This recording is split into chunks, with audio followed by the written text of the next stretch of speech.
When Congress General Secretary Priyanka Gandhi Vadra launched her campaign in Varanasi, she recited a verse from Durga Saptashati in her speech and visited various temples. She even chanted Jai Mata Di before her speech, and that, many would argue, is the soft hindutva approach that the Congress party has taken. What we debate and discuss tonight: Ayodhya, the key to win UP polls. Without taking Ram ka naam, can any political party score seats or even hope to form a government? Are the political nuances completely changed in the state of UP ahead of the crucial elections in the state? That's the big question we debate and discuss tonight. Joining us on the broadcast is Charu Pragya, who's the national spokesperson of the BJP. You also have Abhishek Sudhir, who's a political analyst. Abhishek, beginning the discussion with you first. Is the grammar of UP politics changed for good? Because even, and I'm quoting, quote unquote, secular parties like the Congress need a temple run. Yeah, hi. Can you hear me? Am I audible? Yes, you're audible. Please go ahead. Yeah. So, Anusha, what I would say is, before our time, there was a time when the BJP just had two parliamentarians, Lal Krishna Advani and Atal Bihari Vajpayee. They went from 2 seats to 282. Why did they go from 2 to 282? They went from 2 to 282 because they essentially weaponized the Ram Janmabhoomi issue. They weaponized that movement. Now, for the BJP, it's always been about Ayodhya. All the roads have always led to Ayodhya. There's no doubt about it. But the Supreme Court has handed down a judgment. The Mandir is coming up. None of the political parties have objected to the judgment, nor have they said that they will stop the construction. Everybody is welcoming the Mandir. But for me, you might call me naive, but I think the Mandir is done as an emotive issue. People want jobs. People want development. And let me tell you something. The roads that lead to Ayodhya, they were built by Mr. Akhilesh Yadav when he was Samajwadi Party Chief Minister. Mayawati, Behenji, has done a lot also for the development of Uttar Pradesh. There's no doubt about it. So you can't just say that, Ram ke naam. Abhishek, allow me one interjection, that I'll take in a word from Charu as well. When you say that BJP has essentially weaponized the politics in some way, and that is why their numbers are increasing, you're making a direct allegation on the electorate of Uttar Pradesh and the country. Is that the assertion? Yeah. No, see, the issue has emotive appeal. It did have emotive appeal. But you see, Anusha, what's happening is they are saying that the temple will be inaugurated in December of 2023. Yeah. Mr. Akhilesh Yadav built the expressway, Anusha, in 2 years. If Mr. Akhilesh Yadav can build one of the best and longest expressways in the country, in fact, in the world, it's a fantastic road, they can surely build the temple before December 23. Anusha, December 23 has been chosen because it's a few months before the 24th general election. I am sure Charu will have a lot of things to say on what you just argued. Let me, before that, take in a word from my colleagues as well who are on the ground tracking all the developments. Charu, please stay with us on the broadcast. Quickly, a word from my colleague Pranshu Mishra and Payal, who are with us on the broadcast tracking all the developments and giving us a sense. Payal, first from you. Take us through what's happening in Ayodhya. The city is lit, literally. It's a beautiful visual that we can see on the screen right now. Take us through what's happening there. Well, of course, the city is lit, and how you have 9 lakh there that were lit. Of course, it's going to be a world record of sorts in its own rights as well. There are people who have been coming in from far and wide to come and see what is really happening in Ayodhya, how this special occasion is being celebrated as well. Of course, Yogi Adityanath there present, G. Kishan Reddy, the Minister for Culture, also present as well. Let's try and get in a word from a couple of people, over here, what it really means. आप मुझे बताइए, आप कहाँ से आए हैं? अयोध्या में रहते हैं। कभी ऐसा नज़ारा देखा है अयोध्या में? हाँ, पिछली बार भी देखा था। इस बार और भव्य नहीं है? उससे बहुत ज़्यादा है इससे। पिछली बार बहुत अच्छा था।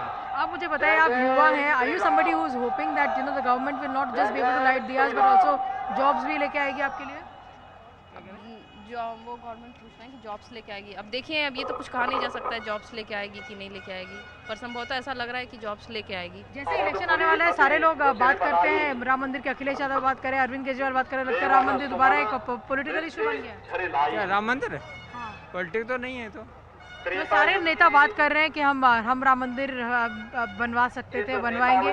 Getting us all the details, cutting across to what UP Chief Minister Yogi Adityanath is saying. को पंचम दीपोत्सव कार्यक्रम के अवसर पर आज यहां पर मंच पर उपस्थित केंद्रीय पर्यटन और संस्कृति मंत्री माननीय श्री जी किशन रेड्डी जी, आज के इस कार्यक्रम में विशेष रूप से उपस्थित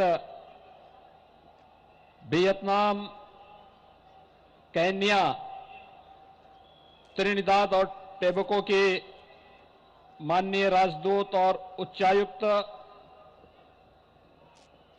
पूज्य धर्माचार्यगण, भारतीय जनता पार्टी के प्रदेश के अध्यक्ष माननीय श्री स्वतंत्र देव सिंह जी,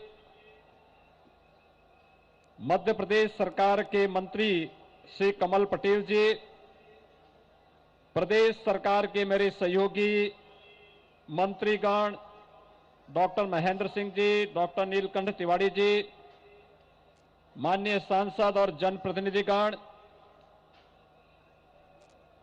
लाखों की संख्या में दीपोत्सव कार्यक्रम में उपस्थित प्रदेश और देश के कोने कोने से उपस्थित सभी श्रद्धालुजन, उपस्थित भाइयों बहनों, त्रेता युग की इस दीपावली को मर्यादा पुरुषोत्तम भगवान श्री राम की अयोध्या आगमन की स्मृति में इस अवधपुरी में एक बार फिर से आप सबको पंचम दीपोत्सव के इस कार्यक्रम में मैं हृदय से बधाई देता हूं। आप सबका मैं अभिनंदन करता हूं। भाइयों बहनों, मर्यादा पुरुषोत्तम भगवान श्री राम ने स्वयं कहा था कि अति प्रिय मोहि यहाँ के वासी, मम धामदा पूरी सुख राशि। हर से सब कपि सुनि प्रभु बानी, धन्य अवध जो राम बखानी। मर्यादा पुरुषोत्तम भगवान श्री राम ने जिस अवधपुरी के बारे में ये बात कही हो, वहां के निवासियों के बारे में बात कही हो, आज हम सब भी अवध के वासी होकर के अपने आप को धन्य महसूस कर रहे हैं। और आज मुझे बताते हुए अत्यंत प्रसन्नता की अनुभूति हो रही है कि दीपोत्सव के इस आयोजन में देश के यशस्वी प्रधानमंत्री आदरणीय श्री नरेंद्र मोदी जी के अनुकंपा और प्रेरणा से उत्तर प्रदेश में हम लोगों ने 43 लाख परिवारों को प्रधानमंत्री आवास योजना में एक एक आवास उपलब्ध करवाया है विगत 4.5 वर्ष के दौरान। नगरीय क्षेत्रों में 9 लाख गरीबों ने गृह प्रवेश भी कर लिया है।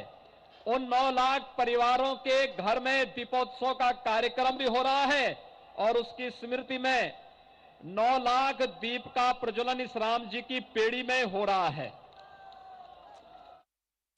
So that's the pitch that Yogi Adityanath is making. This is clearly intertwined pitch of development and also the hindutva brand of politics that BJP has always worn on its sleeves. My guests continue to stay with us. First, a word from my colleague Pranshu Mishra, who will give us a political analysis of what's happening in the poll-bound state of Uttar Pradesh. Pranshu, a word from you. What is happening in Ayodhya, or the manner in which Ram Mandir issue, the construction of the Ram Mandir, the manner in which BJP fulfilled its promises has taken the center stage. Does all the political narrative now stem from this central issue? Will hard hindutva versus the soft hindutva, will that be the contest in UP? Well, you know, we were having this very interesting conversation about whether the BJP has actually changed the grammar of UP politics. Yes. Now, let me tell you, you know, in UP, it might be a change of grammar, which some of our panelists say, but there's also an arithmetic of these elections. And if you see Uttar Pradesh especially, the caste politics or the mandal politics always has been an antithesis to the Hindutva politics. So right since early 90s, you know, when the Ram temple movement was going on and then Babri Mosque was demolished, even after that demolition, BJP could never come to the absolute majority government, and for almost more than 25 years, it was subsequently out of power, and it only came back to power again in Uttar Pradesh, and UP became a strong center for BJP since 2014, when they actually, fine-tuned their caste arithmetic in Uttar Pradesh. So I'll say that, all this showcasing of Ayodhya, yes, that could be a one strong weapon for BJP in its electoral strategy. But the other big strategy and the most important strategy for all political parties is that can they actually build a strong caste combination in Uttar Pradesh? So at this stage, what we are seeing is that even Samajwadi Party is working its caste arithmetic. BJP is also trying to have a very strong caste arithmetic of non-Yadav MBCs, non-Jata Dalits and the upper caste. And Congress, therefore, we say is often lacking on that front. So I think the grammar might be around the Hindutva politics, but the real arithmetic clearly still lies around the Mandal politics. And anyone who can actually work out that arithmetic will actually emerge as the winner in this election. Pranshu, you hit the nail on its head when you very rightly say that the narrative might be the curtain or the veil. But beyond that, behind it are the caste equation, the arithmetics that really need to be worked out. I'm going back to my colleagues, Charu Pragya, Syed Masood ul Hassan, the leader of the Samajwadi Party, with us on the broadcast. Shantanu Gupta, who's the author and political analyst, is also with us. Abhishek Sudhir also joining us on the broadcast. Charu, I'm sure you have a lot of things to respond to what Abhishek said some time ago. I also want to add one more point. What is being argued by the opposition is that the reason why you tout or you talk so much about the Ram Temple issue or these grand celebrations are held because no proper roads were created, or there is no construction work, or there is no development work that has happened on the ground. And that is why you use the camouflage of religion. Respond to that. Anusha, this is a very powerful message going out from Ayodhya to the world.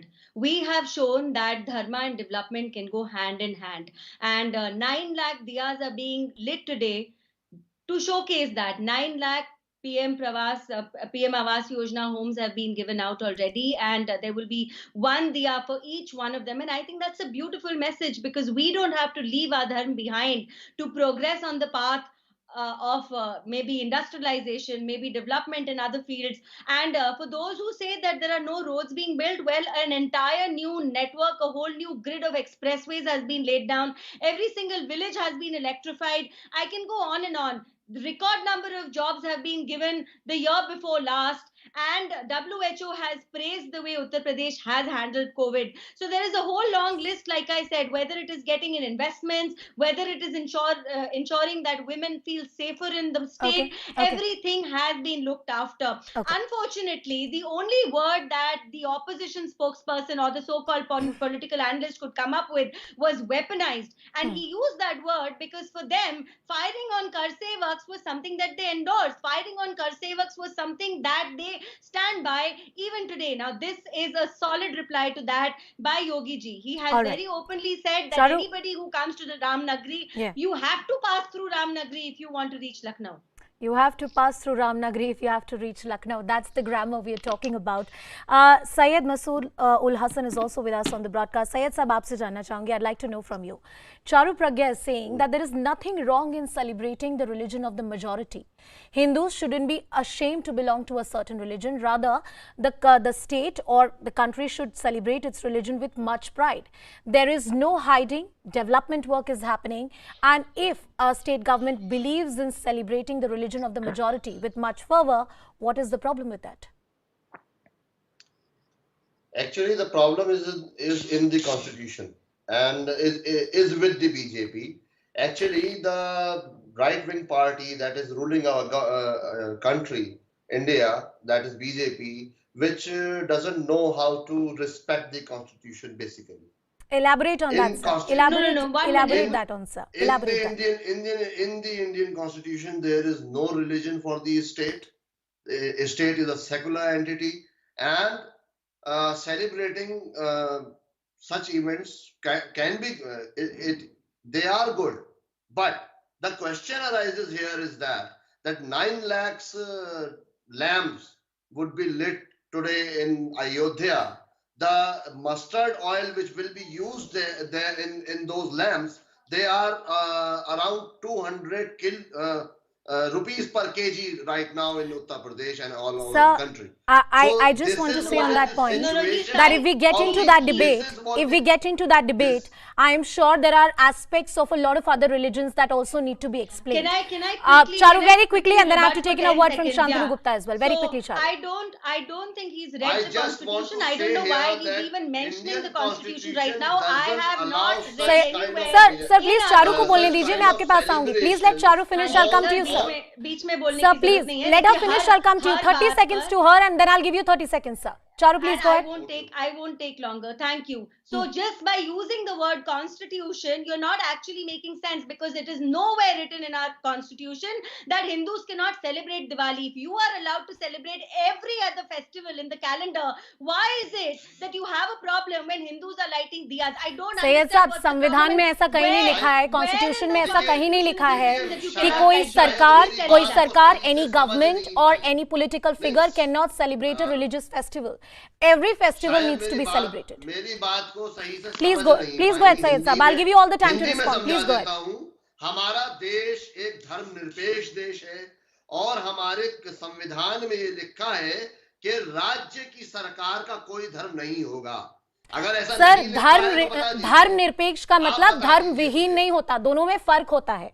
You can be a secular country, धर्मनिरपेक्ष का but that does not नहीं, mean that there is no secular- religion in the secular country. का Those are two सीधा very सीधा different things, मतलब sir. होता है, secular होने का सीधा सीधा मतलब होता है कि गवर्नमेंट का कोई धर्म नहीं होता, और सेकुलर होने का सीधा सीधा मतलब होता है। Shantanu ji, I'm very sorry I couldn't give you time on the show, but समान I want the तरीके last से word from you, इज्जत पाता Shantanu है। Gupta.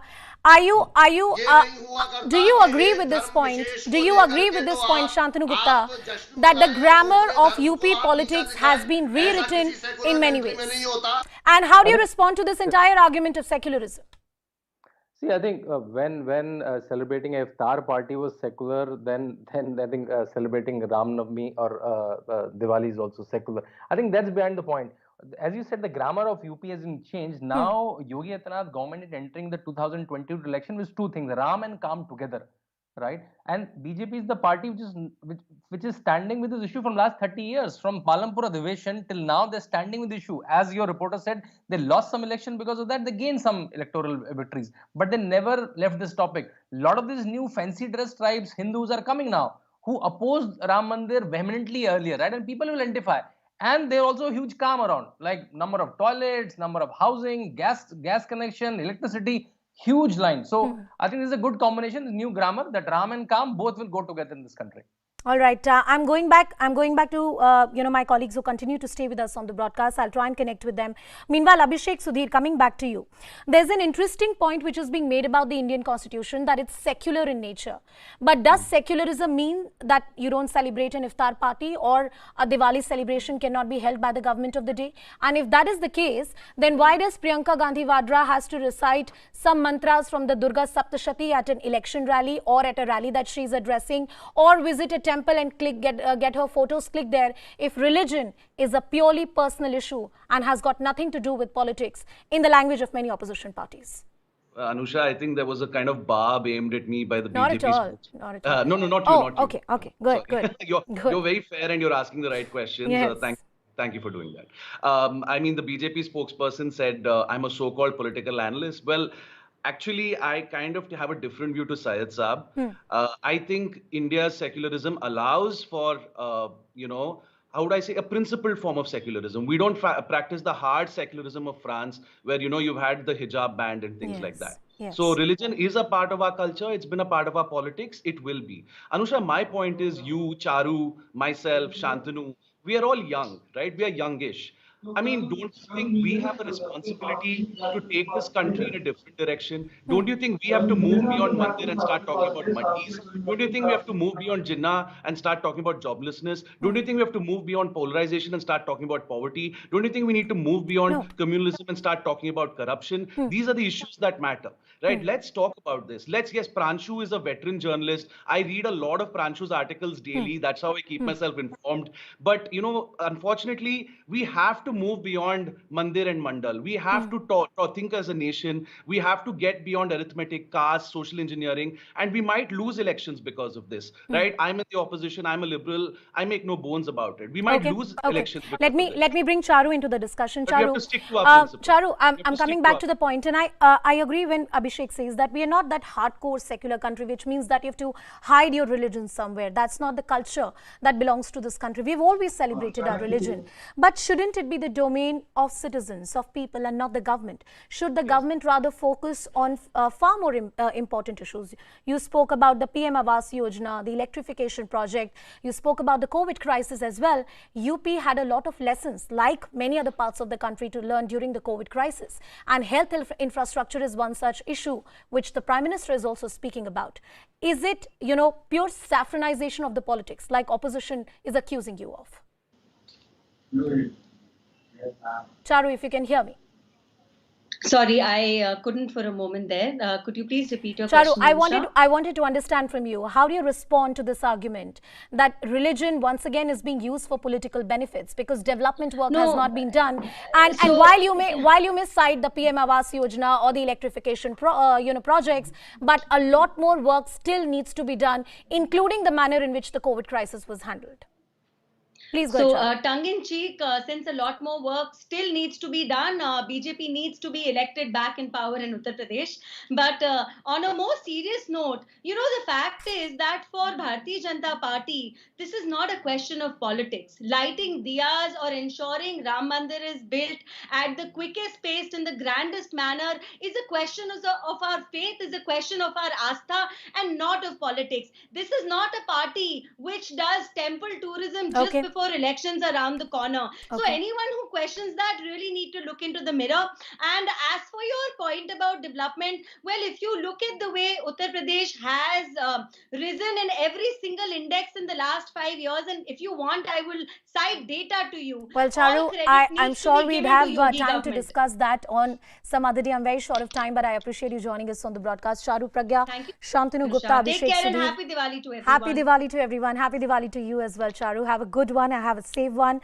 Mr. Syed Mansoor Masoodul Hassan, gentlemen, thank you so much for joining us on the broadcast. With that, it's a wrap. But one thing is for sure, that all roads to Lucknow go from Ayodhya. That's the word from Yogi Adityanath, and perhaps proving true for other opposition parties as well.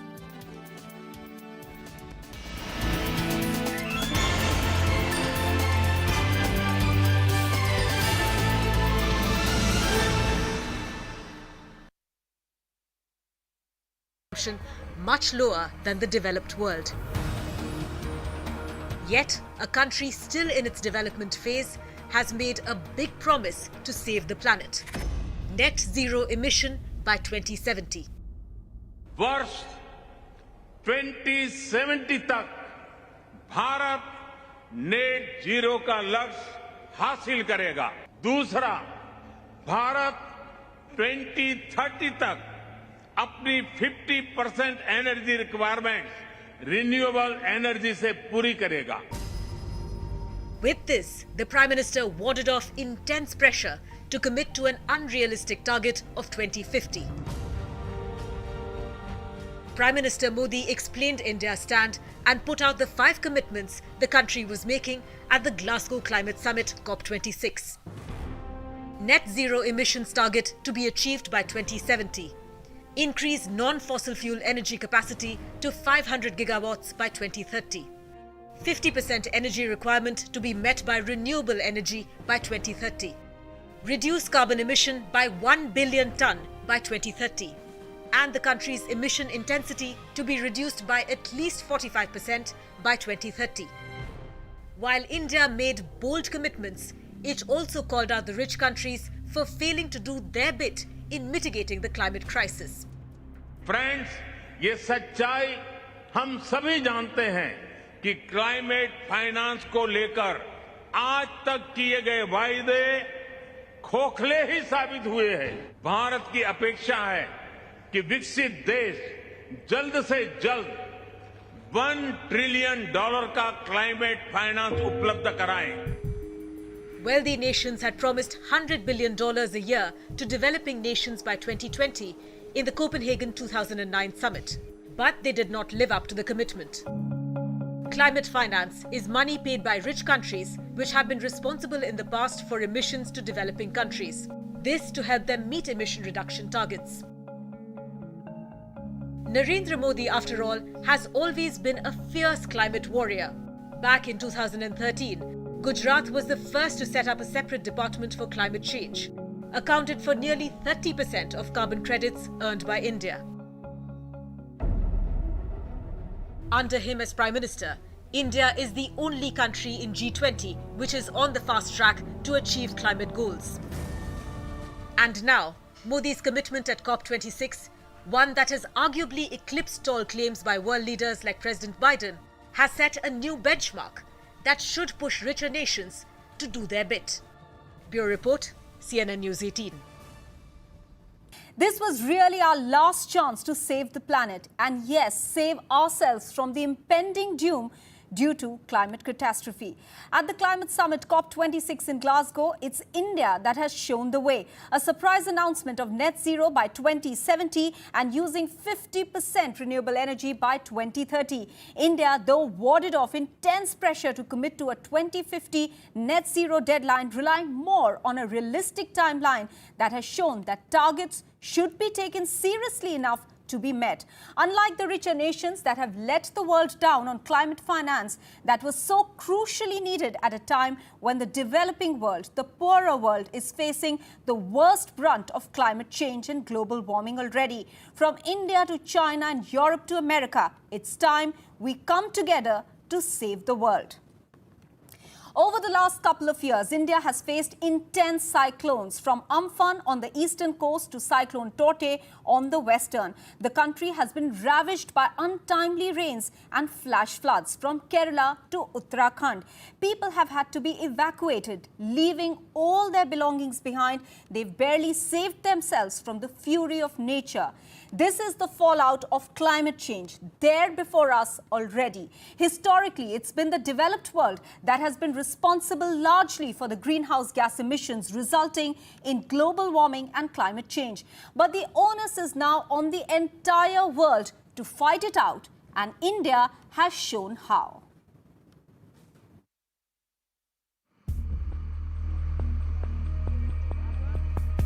Fossil fuel, India's main energy driver. India, the third largest emitter, but with a per capita energy consumption much lower than the developed world.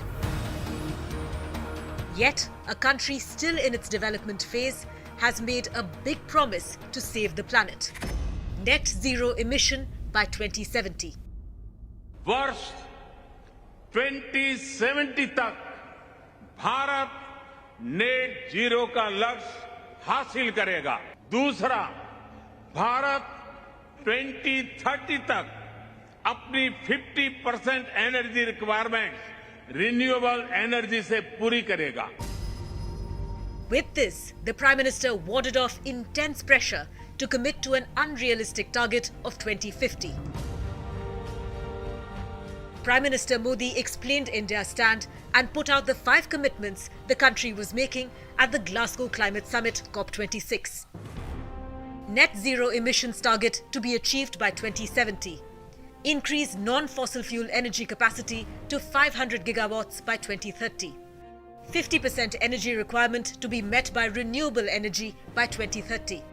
Reduce carbon emission by 1 billion ton by 2030. And the country's emission intensity to be reduced by at least 45% by 2030. While India made bold commitments, it also called out the rich countries for failing to do their bit in mitigating the climate crisis. Friends, ये सच्चाई हम सभी जानते हैं कि climate finance को लेकर आज तक किए गए वायदे खोखले ही साबित हुए हैं। भारत की अपेक्षा है कि विकसित देश जल्द से जल्द $1 ट्रिलियन का क्लाइमेट फाइनेंस उपलब्ध कराएं। Wealthy nations had promised $100 billion a year to developing nations by 2020 in the Copenhagen 2009 summit. But they did not live up to the commitment. Climate finance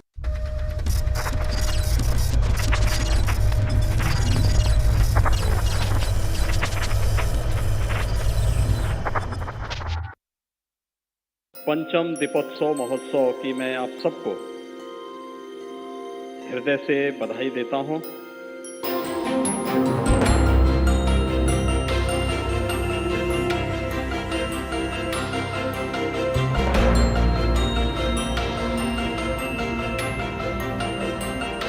जय जय श्री राम, जय जय श्री राम, जय जय Shri Ram. Hello everyone, happy Diwali. Grand Diwali celebrations are underway in Ayodhya with the temple city bathed in a sea of lights. With 9 lakh diyas, over 12,000 volunteers, host of events along the Saryu River and aerial drone shows. The Uttar Pradesh government has gone all out to make it a grand affair. This comes right ahead of the Uttar Pradesh elections, and Yogi Adityanath, the chief minister, has made the pitch for Ram Rajya, even making the controversial statement that earlier government funds were used to build the boundary walls of Qabristans. Now that money is being used to build mandirs or temples. The war of words is only going to escalate as we inch closer to the elections next year. Is Ram the central pillar of the BJP's Uttar Pradesh campaign? And does the road to Lucknow go via Ayodhya? Joining me on the show, Payal Mehta is live with us from Ayodhya and Pranshu is live with me from Lucknow. Before I bring Payal, Pranshu, the political messaging in Yogi Adityanath's speech is not lost. First, a reminder of 1989, what happened during Mulayam Singh Yadav's tenure, and of course, a reminder again of boundary walls of Qabristans that have been, a fund that was allocated by Akhilesh Yadav's government. Absolutely, Mariel. Yogi Adityanath and this entire festivity in Ayodhya, of course, it is not new. Every past 4 years, we have seen this sort of festivity taking place in Ayodhya. So there is absolutely no doubt that Yogi Adityanath's government, BJP, wants to put an immense focus on Ayodhya, on upcoming Ram temple. But having said that, see, the underlying theme clearly remains also about a sort of polarization, maybe, Hindu-Muslim polarization. Then the second aspect also is that, you try to bring the larger caste harmony on the grounds of Hindutva. See, Hindutva's importance is not only in what is happening in Ayodhya, what is happening in terms of construction of Ram temple, how BJP wants to, re-establish the fact that it has been the leading force, the pioneer as far as the temple movement is concerned. Hindutva is also important for BJP in Uttar Pradesh because it helps them in addressing the complex caste dynamics. And if you recall, see, over the past 3 decades, what has happened is that BJP's Hindutva has often been countered very strongly and successfully by the Mandal politics, often, reflected by the Samajwadi Party and to an extent by the Bahujan Samaj Party. And since 2014, if BJP has been able to bounce back in Uttar Pradesh, it is because it has been successful at reworking its caste arithmetic. So Hindutva and caste goes together. And when BJP plays strong on Hindutva politics, it can hope that, this Hindutva narrative will bring all the castes, the backwards, the upper castes, the Dalits together under the larger umbrella of Hindutva. And therefore, we keep on saying that, when they give a lot of projection on Ayodhya, this grand festivity around Diwali, around the name of Ram, around the name of Ram temple, the inside story is to try and build a larger unity of the caste, of the Hindu caste, in name of Hindutva, in name of larger, Hindu politics. So we'll have to see that whether, that game plan is again successful or not, because ultimately in UP's politics, you want to survive, you need to put your caste arithmetic, in proper place. Yes, and that has worked. It worked in 2014 Lok Sabha. It worked in 2017 Assembly elections and also in 2019 Lok Sabha. Let me bring Payal Mehta. Payal, you are witnessing what clearly is a grand event with 9 lakh diyas being lit on the banks of Saryu River. It must be surreal clearly. Give us a sense of what you're seeing and, how is the entire event panning out? It's been a day-long event. Yes, there has been day-long activities to begin with, and of course this feeling, like you said, is completely surreal. There are drones that are actually, showcasing these visuals for our viewers. Obviously, there's also the light and sound show that we also saw a short while back as well. Yogi Adityanath inspecting the entire matter, taking the entire matter in his own hands. He's been there in Ayodhya, just a couple of days ago as well. So obviously he's trying to make this a huge affair as well. And not only is the UP government there, ministers from the UP government there, the various gurus are here. But also you had Vietnamese ambassador, you had the ambassador from Kenya, and one more ambassador was brought in here specifically to see this.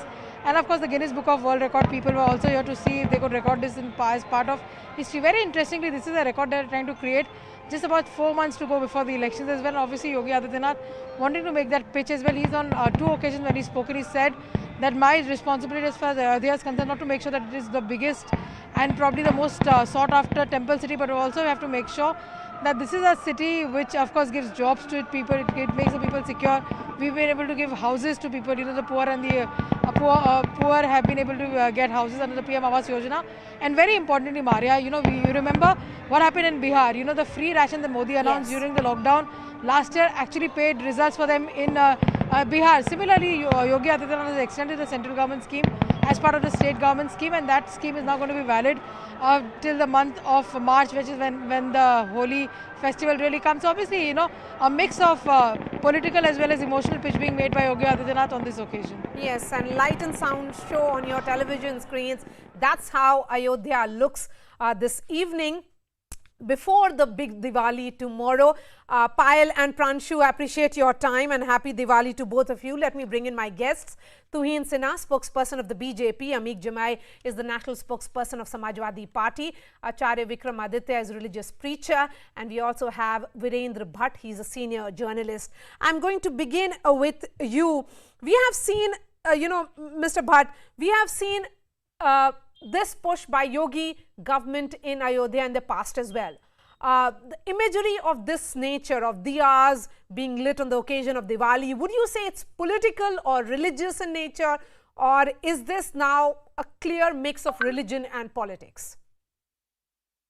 I would say hindutva is essentially an identity politics. And when there is identity politics, it includes both the religion and the politics. And what is happening in Ayodhya today, you must go for a larger picture. Yogi Adityanath is taking the Hindutva identity politics to the logical conclusion. The Ayodhya saga began around 40 years ago in 1980, when Vishwa Hindu Parishad launched the movement for unlocking the Babri Mosque. In 1986, February 1, the locks were opened. Then 1990 Caste Seva, 1992 demolition, then 2019 Supreme Court judgment. So what Yogi is doing, he has sent a very clear message that India is not only a nation state as per the Treaty of Westphalia 1648. India is a civilizational nation state. Yes. And what he's trying to prove the point that I am restoring the ancient glory of the Indian civilizational nation state, and he has taken this Hindutva identity politics to a logical conclusion. It's the civilizational space that is being organized, occupied clearly and asserted by Yogi Adityanath here. I can also see Amik Jamai here.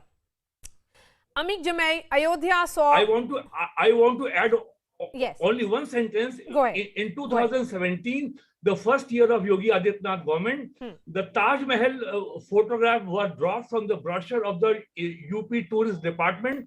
There was uproar over that. Then the government said, we have compensated and we have given so much budget for the development of Agra and the Taj Mahal. And later they changed the name of the memorial, which was named as the Mughal Museum. It was changed to Chhatrapati Shivaji Museum. Yes, that is my question to you, Tuhin Sinha, before I bring Samajwadi Party here. It's all right to give that push, particularly today, because it's build up to Diwali tomorrow. It's a big festival for every Indian, much so also for the Hindus of India. But why make that pitch which is clearly divisive? Why talk about Kabristan, boundary walls and money being spent on that and a reminder of 1989? Is that really needed? Maria, a very happy Diwali to you and to all your viewers. Now, there is no doubt about the fact that Ram Mandir in Ayodhya is one of the most important symbols of our civilizational, cultural and spiritual legacy. And that, we have been invoking it, officially at Ayodhya with this function since 2017. This temple was destroyed in 1528, and after 491 years, we got justice from the Supreme Court in 2019. But this journey was made all the more difficult by parties like Samajwadi Party, and that needs to be reminded to people.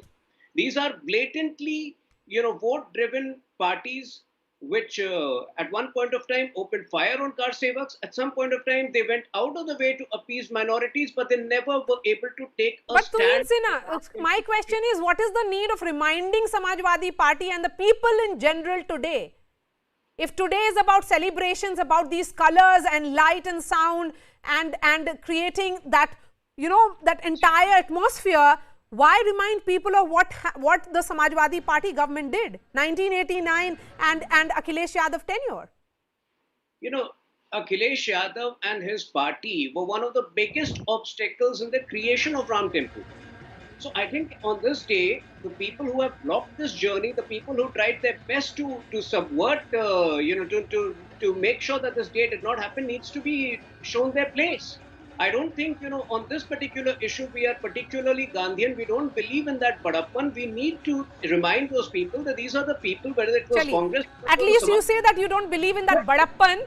That is needed also in politics, because if you have won the mandate of people in 2014, UP gave you the mandate in 2017 and again in 2019. Why should you be reminding people again and again? Amik Jamai. Quality for all. Amik Jamai, today is also the day that the BJP has said again that Ayodhya and the Ram temple politics and the Hindutva politics is going to be the centerpiece of the narrative going ahead. We also saw how road to Lucknow clearly passing through Ayodhya, with Ayodhya seeing Brahmin Sammelan by BSP. Others are visiting Ayodhya, including a party president, Akhilesh Yadav. There was also an event being organized by MIM chief Asaduddin Owaisi in Faizabad. So clearly everybody realizes that if it is about this nature of politics, everybody has to land in Ayodhya. All politicians. Maria पहले तो सब पूरे देश को दीपावली की बहुत मुबारकबाद। और देखिए, हम यहाँ पर मंदिर और मस्जिद का पॉलिटिक्स डिस्कस करने तो आए नहीं। मैं इस वक्त मारिया उत्तर प्रदेश के बहुत ही रूरल में, जौनपुर से बहुत ही इंटीरियर में हूँ, जहाँ पे इस दीपावली की रात में आज पूरे गांव में बिजली नहीं है। तो आज समस्या सबसे बड़ी मारिया ये है कि जनता में बहुत ज़्यादा भारतीय जनता पार्टी के खिलाफ विद्रोह है। दीपावली के मौके पर आप बताओ, भारत के इतिहास में, 500 साल के इतिहास में ऐसा कोई दिन मारिया नहीं आया होगा कि दीपावली के मौके पे 2000 प्लस का सिलेंडर हो जाए, दीपावली के मौके पे सरसों का तेल 200 प्लस हो जाए, आलू, लहसुन, सब्जियां जो कि हमारे गांव में उगती हैं मारिया, लेकिन हमारा गांव के लोग वो नहीं खरीद पा रहे हैं। अब इनकी समस्या ये है, that is a valid point. What kind of celebrations will people have today? What kind of celebrations will people have today if the price of LPG cylinder is touching 2000? Sarson ka tel or cooking oil is that expensive? Then isn't that a matter of concern? Inflation. I understand rising prices is an issue, but the burden resulting out of that have more than been offset when 80 crore people during the COVID crisis have been receiving free rations. 80 crore people. भी है वो सही नहीं हो जाएगी। Today, मंदिर मस्जिद गुरुद्वारे से पेट का जो भूख है, आग है, वो नहीं बुझेगा। भूख मिटाने कैसे निशंक हत्यारे लोग हो कि पूरे 2 साल में उत्तर प्रदेश के लोगों को कोविड में भूखा मार दिया, अस्पताल न होके मार दिया, दवाई नहीं होने पे मार दिया। अरे कैसे हत्यारे लोग हो। मुलायम सिंह यादव जी ने, समाजवादी लोगों ने 1 रुपया में इलाज का इंतजाम किया था। क्या तो नहीं, सबसे ज्यादा करा दिया है। भगवान को याद करो। अरे बेशर्मो, भगवान का नाम मत लो। जहाँ के हर Okay, I'm going to come back to both of you. Let me get a word also from the fourth panelist here, Acharya Vikramaditya. Acharya Vikramaditya, when you look at these visuals, do you think it is that message of unification of Hindus coming under the larger umbrella of religion? We have seen caste is the primary card as far as the parties in Hindu belt or Hindi heartland is concerned, be it in UP or Bihar, it plays an important role. Will these imagery ensure what BJP has been aiming for? They achieved it in multiple elections recently. Will they be able to succeed again? Maria जी, पहले तो सबसे पहले broader prospective में देखना पड़ेगा, राम केवल हिंदुत्व का बात नहीं है। हिंदुत्व की बात केवल मुसलमानों और हिंदुओं के बीच में डिफरेंस क्रिएट करने के लिए नहीं है। अगर सनातन धर्म की बात करते हैं तो समझ में आती है कि केवल एक धर्म विशेष की बात की जा रही है, हिंदू की बात की जा रही है। राम हमारे पूर्वज हैं, हम अपनी हेरिटेज को बचाने का प्रयास कर रहे हैं और हेरिटेज के ऊपर पूरे संस्कार पे विश्वास कराने के लिए, संस्कृति को बचाने के लिए काम किया जा रहा है। ये जो सिनेरियो क्रिएट किया जाता है ना कि राम का मतलब केवल सनातन धर्म से है, ये नहीं है। राम हमारे तथाकथित तौर पे सब लोगों के पूर्वज हैं, क्या मुसलमान, क्या हिंदू, क्या सनातनी, सबके पूर्वज हैं। इस देश में जो भी जन्म लिया है उनके समस्त लोगों के पूर्वज है। और अभी जो बात कर रहे थे हमारे महानुभाव, जिस प्रकार की बात कर रहे थे कि जिस इंटीरियर गांव में बैठे हैं वहां बिजली तक नहीं है, मुझे तो साफ साफ दिखाई दे रहा है कि उनके घर में पीछे बिजली चल रही है। आपको भी दिखाई दे रहा होगा बिजली चल रही है। और जिस प्रकार का एक इन्फ्लेशन की बात की जा रही है, पूरा देश जिस प्रकार की भयावह स्थिति से निकला है, यहाँ पर बैठकर जिस प्रकार की राजनीति करने की बात करते हैं, आप राम को किसी धर्म विशेष से ना जोड़ें। आप संप्रदाय विशेष से जोड़ना राम को बिल्कुल गलत है। राम हमारी संस्कृति है, हमारी संस्कृति हमारे पूर्वज है और उसके सिनेरियो के हिसाब से ही देखना चाहिए। जब तक वो समझ में नहीं आएगी, आप अगर टैगलाइन यूज करेंगे just for the Hindu, the Sanatan Dharmi, then वो प्रॉब्लम आती है। राम सबके है। इस देश के संविधान के अंदर राम का चित्र अंकित है। तो इस देश में जब संविधान बना, क्या वहां गलत किया गया? क्या वो हिंदुओं के लिए बात की गई? सबसे पहले तो इस सिनेरियो को बदलना पड़ेगा। जब तक ये सिनेरियो बदलेंगे और देश की जो समस्याएं हैं, इन्फ्लेशन है, उनके लिए सबको प्रयास करना है और सब लोग प्रयास कर रहे हैं। और उसके लिए जो बहुत जल्दी ठीक करने की व्यवस्था की जा रही है और पूरा देश उससे लड़ रहा है और बहुत जल्दी उस समस्या को भी ठीक करने का प्रयास किया जाएगा। परंतु यदि कोई संस्कृति में काम करता है तो उस पर कितना आक्षेप लगाने की जरूरत क्या है? यहाँ बैठ के लोग तथाकथित तौर पे समाजवादी बैठ के भाई साहब बैठे हैं और कह रहे हैं लाइट नहीं है। साहब लाइट तो साफ साफ दिखाई दे रही है, आप जहाँ बैठे हैं, आप पीछे लाइट चल रही है, आप फोन यूज कर रहे हैं, टेक्नोलॉजी यूज कर रहे हैं। मारिया, मैं क्या बात बोलूं? ये बताइए कि हम तो यहाँ आपसे मैं साफ कह रहा हूँ, मैंने आपने टीवी पे अभी नेशनल चैनल पे बोला कि मैं जिस गांव में बैठा हूं वहां लाइट नहीं है। आप झूठ बोल रहे हैं साहब, आप झूठ बोल रहे हैं, आप साफ साफ झूठ बोल रहे हैं। आपके पीछे लाइट चल रही है, आप फोन लेके बैठे हैं, फ्लैश लाइट भी चल रही है, जिसकी वजह से आप इतनी सुंदर टीवी पे पिक्चर दे पा रहे हैं। और आप कह रहे हैं कि मैं गाँव के इंटीरियर में बैठा हूँ, वहां लाइट नहीं है। लाइट तो साफ साफ दिखाई दे रही है, या आप जनरेटर चला के बैठे हैं। शर्म आनी चाहिए आपको। आप नेशनल चैनल पर बैठकर झूठ बोलते हैं और दिवाली वाले दिन झूठ बोलते हैं। इस देश को अपमान करने का काम करते हैं। आप इस देश की जनता का अपमान करने की बात करते हैं। शर्म आनी चाहिए आपको। नहीं, कैसी जाहिलियत की बात कर रहे हो? अरे जाहिल की बात आप कर रहे हैं, झूठ बोल रहे हैं आप, झूठ बोल रहे हैं आप इस चैनल पे बैठ के। अभी सबने सुना, मैं कहूंगा मारिया जी, अभी इन्होंने बोला टीवी पर कि मैं एक इंटीरियर में बैठा हूं और वहां पर लाइट तक नहीं है। यहाँ लाइट साफ साफ दिखाई दे रही है। और मुझे बताइए ऐसे लोगों के साथ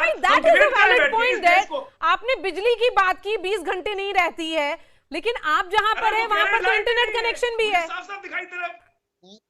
मारिया, मैं जहां पे हूं मेरे घर पे इन्वर्टर है। मैं कह रहा हूं, मैं इन्वर्टर से बात कर रहा हूं। शर्म आनी चाहिए, लाइट इन्वर्टर की दिखाई दे रही है आपको। यार झूठ बोल रहे हैं बैठ के आप। चलिए, झूठ बोल रहे हैं आप। 6 से 8 घंटे 24 घंटे में बिजली गाँव में। आपके टाइम में तो इस क्षेत्र में 24 घंटे लाइट नहीं आती थी। और दीपावली भारतीय जनता पार्टी की कॉपीराइट है। भारत के शर्म करो बैठ के यहाँ पे इस देश के अंदर जबरदस्ती जो राजनीति करते हो, शर्म करो उसको बैठ के। शर्म करने की जरूरत है।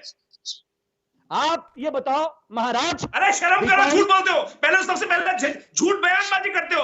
आपकी पूरी पार्टी का ये हिसाब है। इस देश के अंदर हिंदुओं को मरवाने का काम करते हैं, गोली चलवाते हैं और खेलवानी चाहिए बैठ के यहाँ पर चैनल में झूठ बोलते हैं। Okay. Let me bring other panelists and go back to Amit Jamai, because Amit Jamai, you have much to explain to Acharya Vikramaditya here. The question is, the problem with your statement was that you tried to give that hint, or should I say a direct messaging, that there is problem with electricity in the state, but then you yourself are sitting in a place where there is proper electricity and there is also internet connection. So my question is to Virendranath Bhatt.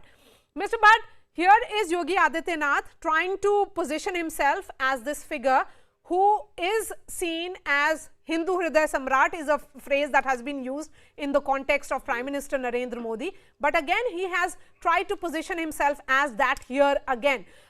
This is also coming just few months before the elections. Polarization is a card that will be, is associated with just about every political party here. Everybody trying to polarize based on their own religious cards here. But look at the messaging also coming in the form of extending a scheme which worked during the lockdown, that ensured food on the plates of most migrant workers, the daily wagers. It worked in the state of Bihar. I saw it myself. I was a witness to it when people talked about it. The migrants, when they went back, they said that I was taken care of because of the government of India. Now that has been extended till Holi. Do you think that is going to be the big card in this election? Polarization was always there in UP, and as far as the free food grain scheme is concerned, the devastation by the pandemic is too widespread, is too deep, and the free food grain is a very, very small healing touch by the government. It's not enough. Much more needs to be done. Yogi Adityanath had said in very clearly in UP Assembly, all those political parties who opposed Ram temple at Ayodhya, अब उनमें राम का आशीर्वाद पाने की होड़ बची है. He said that in UP Assembly, और ये हमारी opposition के ऊपर वैचारिक जीत है. It's our ideological victory of the BJP over the opposition. Priyanka Gandhi was recently, a week back, was in Lalitpur district of Bundelkhand. She visited at least 4 temples there. And no party can dare oppose the Hindutva identity politics of the BJP, whether it is UP or any other state. So opposition has lost what is happening even today? They have lost the plot. No, listen to me.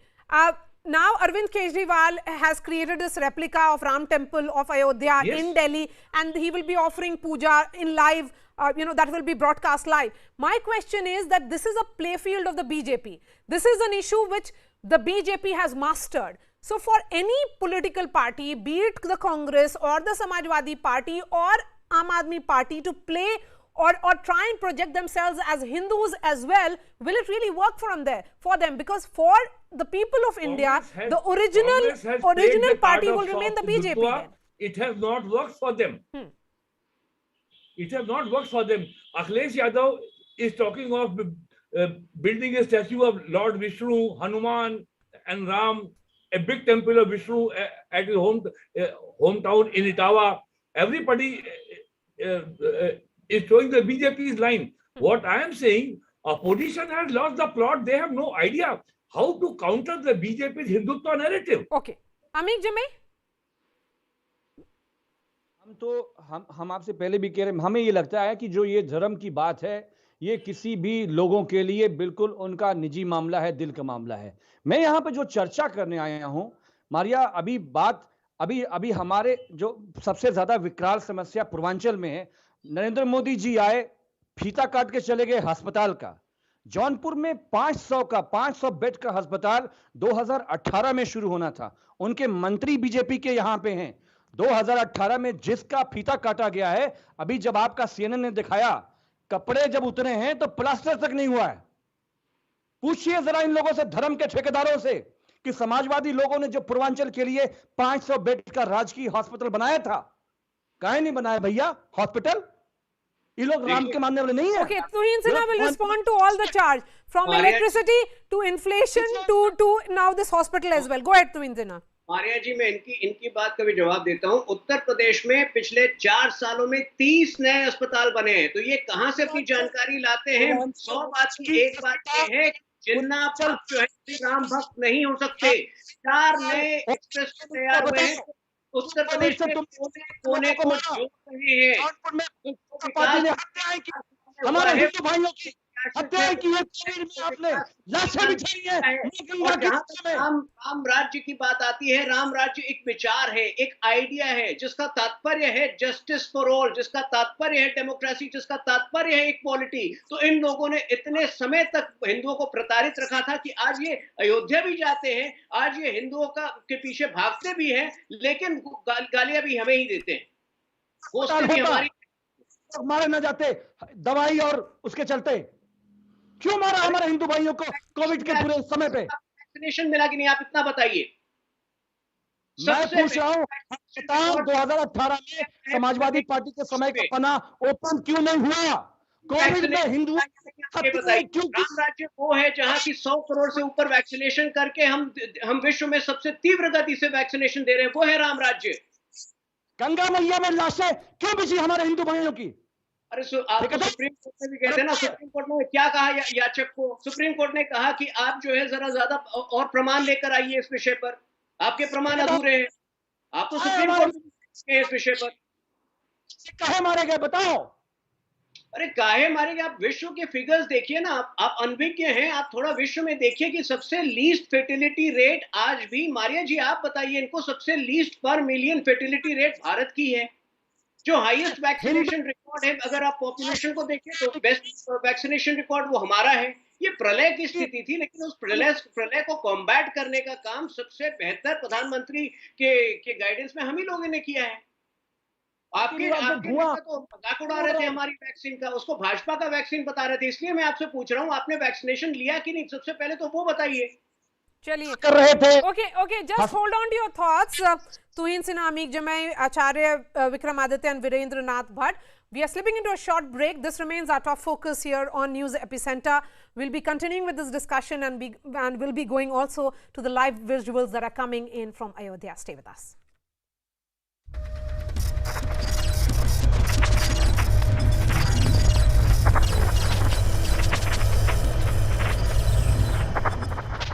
Main energy driver.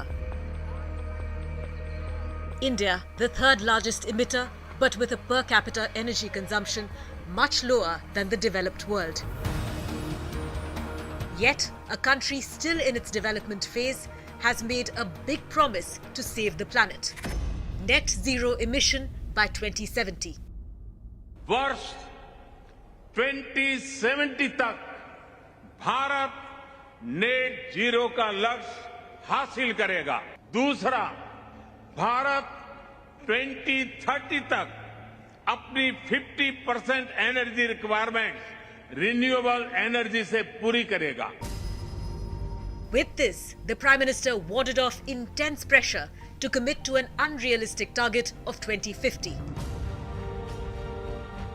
Prime Minister Modi explained India's stand and put out the 5 commitments the country was making at the Glasgow Climate Summit COP26. Net zero emissions target to be achieved by 2070. Increase non-fossil fuel energy capacity to 500 gigawatts by 2030. 50% energy requirement to be met by renewable energy by 2030. Reduce carbon emission by 1 billion ton by 2030. And the country's emission intensity to be reduced by at least 45% by 2030.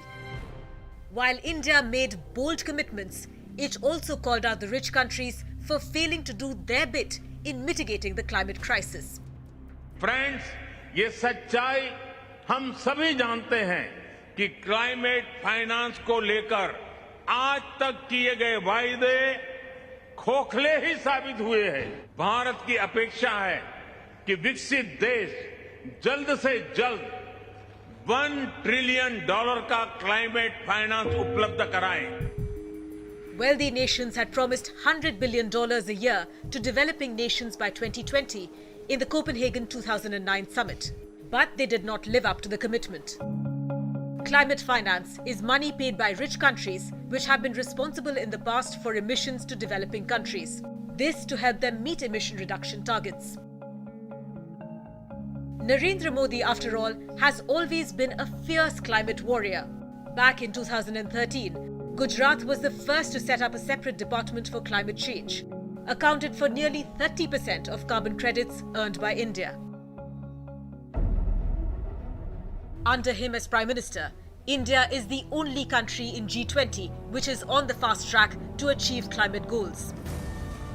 And now, Modi's commitment at COP26, one that has arguably eclipsed tall claims by world leaders like President Biden, has set a new benchmark that should push richer nations to do their bit. Bureau Report, CNN News 18. This was really our last chance to save the planet and, yes, save ourselves from the impending doom due to climate catastrophe. At the climate summit COP26 in Glasgow, it's India that has shown the way. A surprise announcement of net zero by 2070 and using 50% renewable energy by 2030. India, though, warded off intense pressure to commit to a 2050 net zero deadline, relying more on a realistic timeline that has shown that targets should be taken seriously enough to be met. Unlike the richer nations that have let the world down on climate finance that was so crucially needed at a time when the developing world, the poorer world, is facing the worst brunt of climate change and global warming already. From India to China and Europe to America, it's time we come together to save the world.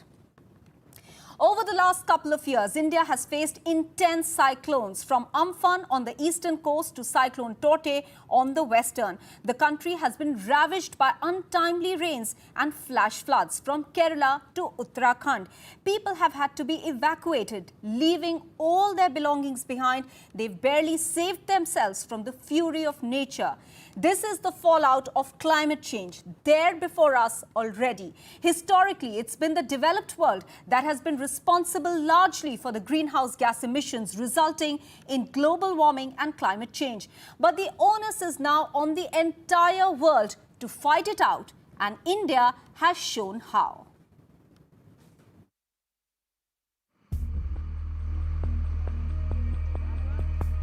Fossil fuel, India's main energy driver. India, the third largest emitter, but with a per capita energy consumption much lower than the developed world. Yet, a country still in its development phase has made a big promise to save the planet. Net zero emission by 2070. वर्ष 2070 तक Bharat net zero का लक्ष्य हासिल करेगा। दूसरा, भारत 2030 तक अपनी 50% energy requirement renewable energy से पूरी करेगा।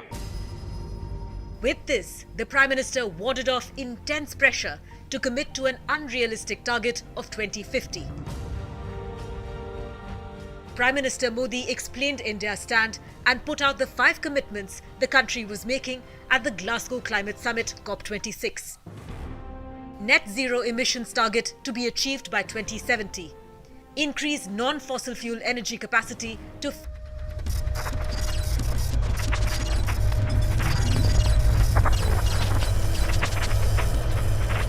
Welcome back. A controversial statement has been made by UP Chief Minister Yogi Adityanath in Ayodhya, where he has said that the earlier government funds were used to build the boundary walls of Kabristan. Now that money is being used to build mandirs. Let's listen in, and I'll be going back to our reporters and also the guests.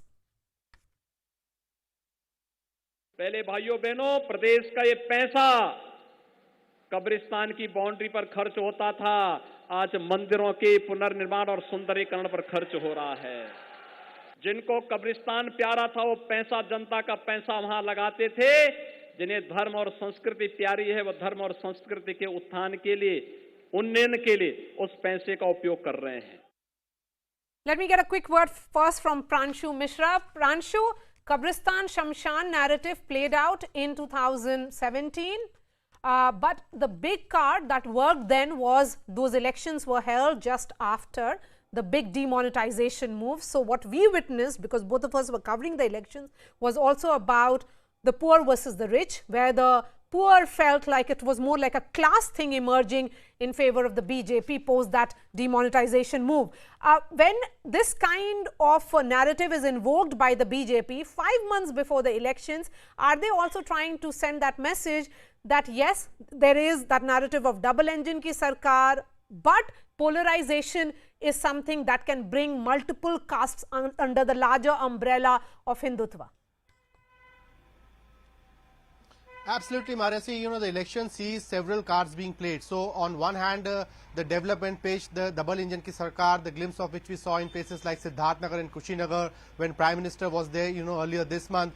So, all these, efforts go hand in hand.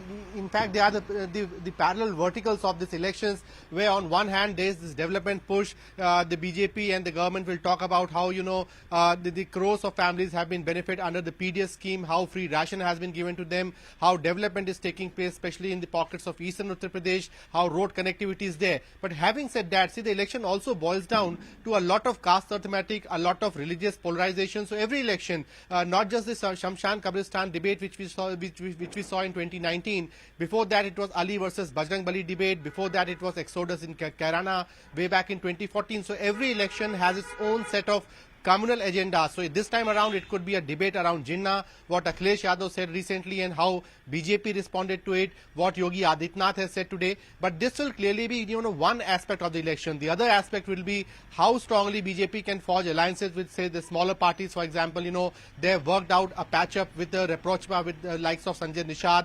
They already have a firm Kurmi support base in form of Anupriya Patel, but they have lost Om Prakash Rajbhar, a key ally earlier on, but now an ally with the Samajwadi Party. They also have a strong Jat resentment in Western Uttar Pradesh. So idea very well could be, to talk about the strong Hindutva and thereby try to override the prevailing caste differences, try to build a caste solidarity under the larger umbrella of Hindutva. That has been the BJP strategy ever since, for past 3 decades. It was not put to much successful use in the heydays of early 90s when Mandal politics and Dalit politics was very strong. But it was actually worked in favor of BJP since 2014, especially in the backdrop of infamous Muzaffarnagar riots of 2013. Will it work the same way again? We'll have to see, because there are several dimensions which are already prevailing. We are seeing how opposition parties are trying to make inroads as far as caste equations are concerned. And therefore, the sort of pitch which we saw from Yogi Adityanath coming today, talking about the firing on caste sevaks under the Mulayam Singh's government in 1989, or revisiting the Kabristan debate of 2017 and 2019, all this is clearly an effort to emphasize on Hindutva and thereby try to build a larger, solidarity of varying Hindu caste from upper caste to backwards and the Dalit communities. Pranshu, thank you so much for joining us. Let me bring the panelists now. And I'm going to go to Amik Jamai. Amik Jamai, in 2012, the UP government of Akhilesh Yadav allocated 200 crores for construction of boundary walls around the graveyards of the minority community. Now, that is something that is being reminded by Yogi Adityanath to the majority community there, trying to build the narrative, because you tried to indulge in appeasement of one nature. So there is a counter here coming from Yogi Adityanath. Do you think there is a need to revisit that kind of politics? नहीं मारिया, जब जब मुख्यमंत्री योगी जी कुछ और याद दिलाएंगे, हम उन्हें कुछ और याद दिलाएंगे. हम उन्हें आज पूरे प्रदेश में समाजवादी पार्टी के वर्कर्स, हम लोग आज जिन लोगों को गृह मंत्री के थार से कुचला गया था, आज उनको पूरे उत्तर प्रदेश में हम गांव-गांव में श्रद्धांजलि बना रहे हैं. और ये दिया हमने उन्हीं किसानों के लिए हमने आज जला रखा है. मैं ये पूछना चाहता हूं एक मोटा सा सवाल कि जो सरसों का तेल आज हम दिए में यहां जला रहे हैं, पूरे उत्तर प्रदेश में, पूरे देश में जलाया जा रहा है, वो 200 के पार क्यों हुआ? मारिया शकील, जरा ये बात इनसे पूछिए, भारतीय जनता पार्टी के रिस्पेक्टेड प्रवक्ता महोदय से, और ये पूछिए कि मस्टर्ड पे जो एमएसपी मिलना चाहिए, उसका एमएसपी का जो गारंटी का नरेंद्र मोदी जी ने गुजरात से बोले थे मनमोहन सिंह को कि सरकार जैसे 14 में आएगी एमएसपी का गारंटी होगा. 2 सवाल पूछिए कि क्या बात है कि उस दीपावली में किसानों के घर से दीपावली का आपने हक छीन लिया. नंबर 2, जो वो तेल जो सरसों उगाते थे उस पे उनको दाम काहे नहीं मिल रहा है. तीसरा ये कि आज क्या बात है कि पूरे प्रदेश में उत्तर प्रदेश की जनता श्रद्धांजलि दिवस मना रही है जब उसे दीपावली मनाना है. तो इनसे ना ये जवाब जरा बता दें हमें आज. चलिए, आपने बहुत सारे सवाल पूछे, अब तो इनसे ना जवाब देंगे. देखिए, मैं कह चुका हूं कि महंगाई इस वक्त एक समस्या है, लेकिन अगर इनको इकोनॉमी की समझ हो, अगर हर पैरामीटर्स पर आप मैन्युफैक्चरिंग के डेटा देख लीजिए, आप जो फॉरेन इन्वेस्टमेंट्स के डेटा देख लीजिए, स्टॉक मार्केट्स देख लीजिए, जीएसटी कलेक्शन देख लीजिए, हर पैमाने पर इकोनॉमी आज रिकवर कर रही है और इसका लाभ जो है गरीबों को मिल रहा है। ईपीओ डेटा आप देख लीजिए, नए रिक्रूटमेंट्स डाटा नहीं देखना है, ये बताओ डीजल पेट्रोल 100 के पार क्यों गया? उत्तर प्रदेश की जनता को समझाओ, आज जरा हिंदी में समझाओ, हिंदी में। अमीर जमाई, आपने सवाल पूछा, उनको जवाब देने दीजिए, हिंदी में वो जवाब देंगे। चलिए। नहीं तो मैं वही बता रहा हूं कि हर पैमाने पर आज इकोनॉमी जो है रिकवरी के मोड में है और जिसका लाभ गरीबों को मिल रहा है, और जहां गरीबों को नहीं मिल रहा है वो लाभ, हम उनको फ्री राशन देकर उनको ये जो बर्डन है महंगाई का, उससे महफूज रख रहे हैं, उनको सुरक्षित रख रहे हैं। लेकिन ये फैक्ट है, समाजवादी योगी जी ने क्यों इनको याद दिलाया इनकी राजनीति का, ये फैक्ट है। मैं आपको 3 उदाहरण दे रहा हूं। एसटी हसन इनके सिटिंग एमपी हैं। कोविड का जब सेकेंड वेव आया था, उनका बयान है कि क्योंकि इंडिया में शरिया लॉ नहीं है, ये कोविड का प्रकोप, ये कोविड का प्रहार इंडिया को झेलना पड़ रहा है। शफीकुर रहमान इनके एमपी है, सिटिंग एमपी है, 91 वर्ष के बुजुर्ग हैं। सबसे पहले उन्होंने तालिबान का स्वागत किया था और स्वयं अखिलेश यादव जो है वल्लभ भाई पटेल के जन्म दिवस पर जिन्ना का गुणगान कर रहे थे। तो ये राजनीति इनकी असलियत है और इनको उसका एहसास दिलाना इस राजनीतिक सीजन में हमारा दायित्व है और जनता के प्रति हमारी। लेकिन जनता जो अभी इन्फ्लेशन और हाई प्राइसेस से जो झेल रही है, आप जनता को क्या जवाब दीजिएगा? आप क्या चाह रही थी कि आज वो अयोध्या में जाकर प्राइस राइज के ऊपर बोले? उन्होंने ऐलान किया ना, उन्होंने घोषणा की ना कि आज और 4 महीने जो है ये फ्री राशन जाएगी।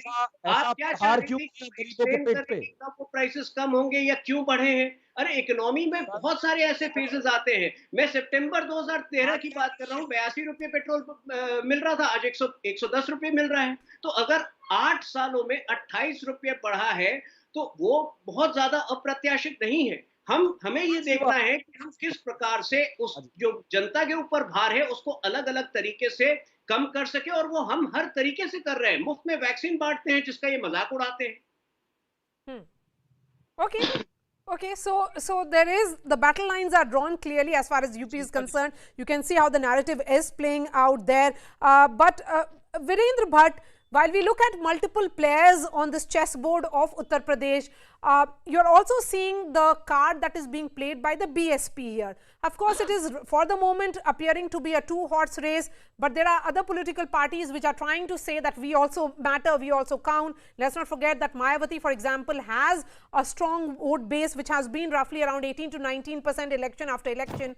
Do you think finally, when it moves ahead, because of positioning that has been made by Akhilesh Yadav, it's going to be Samajwadi Party versus the BJP clearly, and other parties will be perhaps falling by the wayside? Amit Shah was in Lucknow on October 27 and he gave a very clear message. BJP wants to position Samajwadi Party as its main rival. That will facilitate the BJP's strategy of ensuring communal polarization. Akhilesh Yadav also played into hand of the BJP when he said about the his Jinnah remark in Hardoi. I don't know in what context it said, but he said, and there was a factual mistake, that that Jinnah, Sardar Patel and Gandhi, they all got law degree from London, but they studied in different colleges. They were not in same institution. It's a fatal mistake, and Akhilesh should know that you are trying to move on a fault line. You should move cautiously. You should have known that it can be exploited by your rivals, but it has worked in the BJP's favor. And by this debate, it must have been very clear to you that both BJP and the Samajwadi Party, they feed on each other. They share a very symbiotic relationship. One goes for Hindu, other goes for Muslim. Yes, I think, one says about Shamshan, other for Kabristan. Yes, I agree with you on that. It's almost looks like the narrative is being said by one, the other plays on it, and it's feeding on each other's narrative. I would like to request... Yes, I would like to request all the guests to stay with us. We'll be going straight to Ayodhya for more visuals that are coming in from there as the grand Diwali celebrations have begun in the temple town. Much more when I return.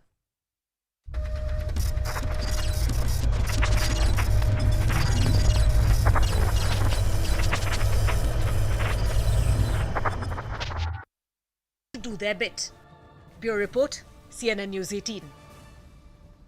This was really our last chance to save the planet and, yes, save ourselves from the impending doom due to climate catastrophe.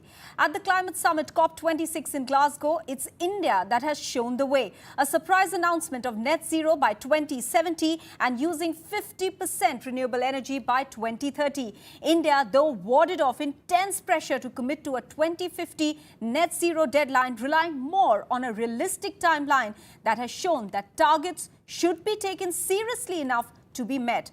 Unlike the richer nations that have let the world down on climate finance that was so crucially needed at a time when the developing world, the poorer world, is facing the worst brunt of climate change and global warming already. From India to China and Europe to America, it's time we come together to save the world. Over the last couple of years, India has faced intense cyclones, from Amphan on the eastern coast to Cyclone Tote on the western. The country has been ravaged by untimely rains and flash floods from Kerala to Uttarakhand. People have had to be evacuated, leaving all their belongings behind. They've barely saved themselves from the fury of nature. This is the fallout of climate change, there before us already. Historically, it's been the developed world that has been responsible largely for the greenhouse gas emissions resulting in global warming and climate change. But the onus is now on the entire world to fight it out, and India has shown how.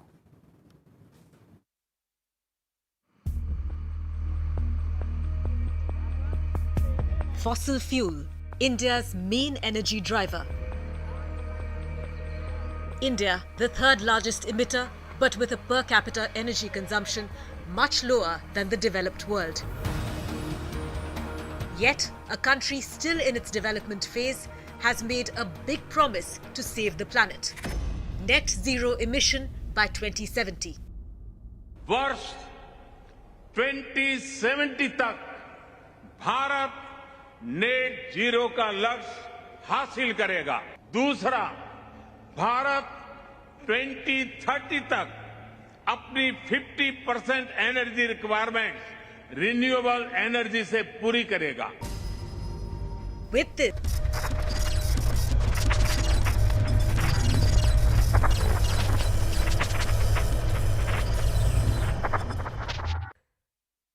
and as Ayodhya lights up for Diwali, UP Chief Minister Yogi Adityanath also made the Vikas pitch, saying 43 lakh homes have been distributed in the state in the last 4 years. Listen in. आज हम सब भी अवध के वासी होकर के अपने आप को धन्य महसूस कर रहे हैं और आज मुझे बताते हुए अत्यंत प्रसन्नता की अनुभूति हो रही है कि दीपोत्सव के इस आयोजन में उत्तर प्रदेश में हम लोगों ने 43 लाख परिवारों को प्रधानमंत्री आवास योजना में एक आवास उपलब्ध करवाया है विगत 4.5 वर्ष के दौरान।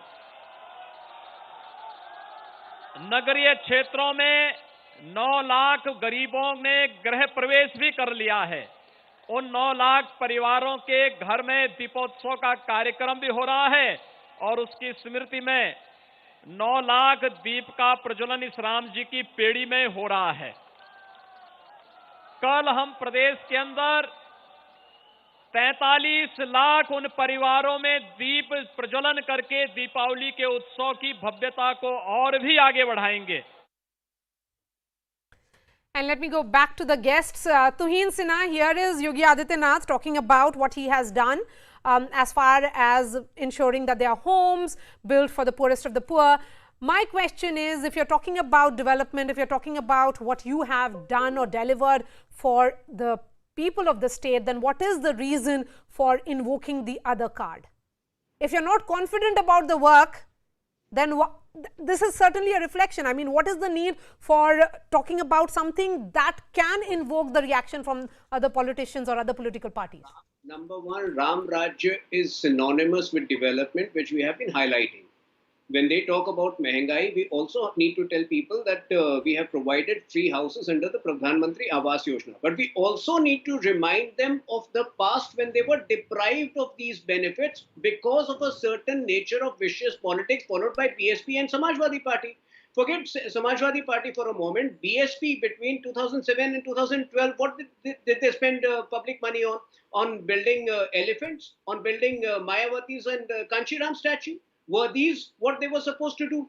Of course, we are talking of Samajwadi Party right now because Samajwadi Party government immediately preceded us. But both Samajwadi Party, whether it is Samajwadi Party, whether it is BSP or whether it is Congress, they were all responsible for the people not getting the due which they are getting now, which is what we are reminding the people. So you are reminding the people of what was missing during the previous regimes. Is that a fair assessment, Amik Jamai, that your government really did not do much for the people of UP? देखिए, उत्तर प्रदेश में जितने भी development programme आदरणीय अखिलेश यादव जी के समय पे शुरू हुए, मारिया जी अगर प्रांशु जी को आप लाइव ले लीजिए, इस 4.5 साल में जितने भी इन्वेस्टर समिट हुए हैं, एक भी इन्वेस्टमेंट, एक फैक्ट्री उत्तर प्रदेश में नहीं आई। सैमसंग से लेकर जितनी भी फैक्ट्रियां आई आदरणीय अखिलेश जी के समय पे आई।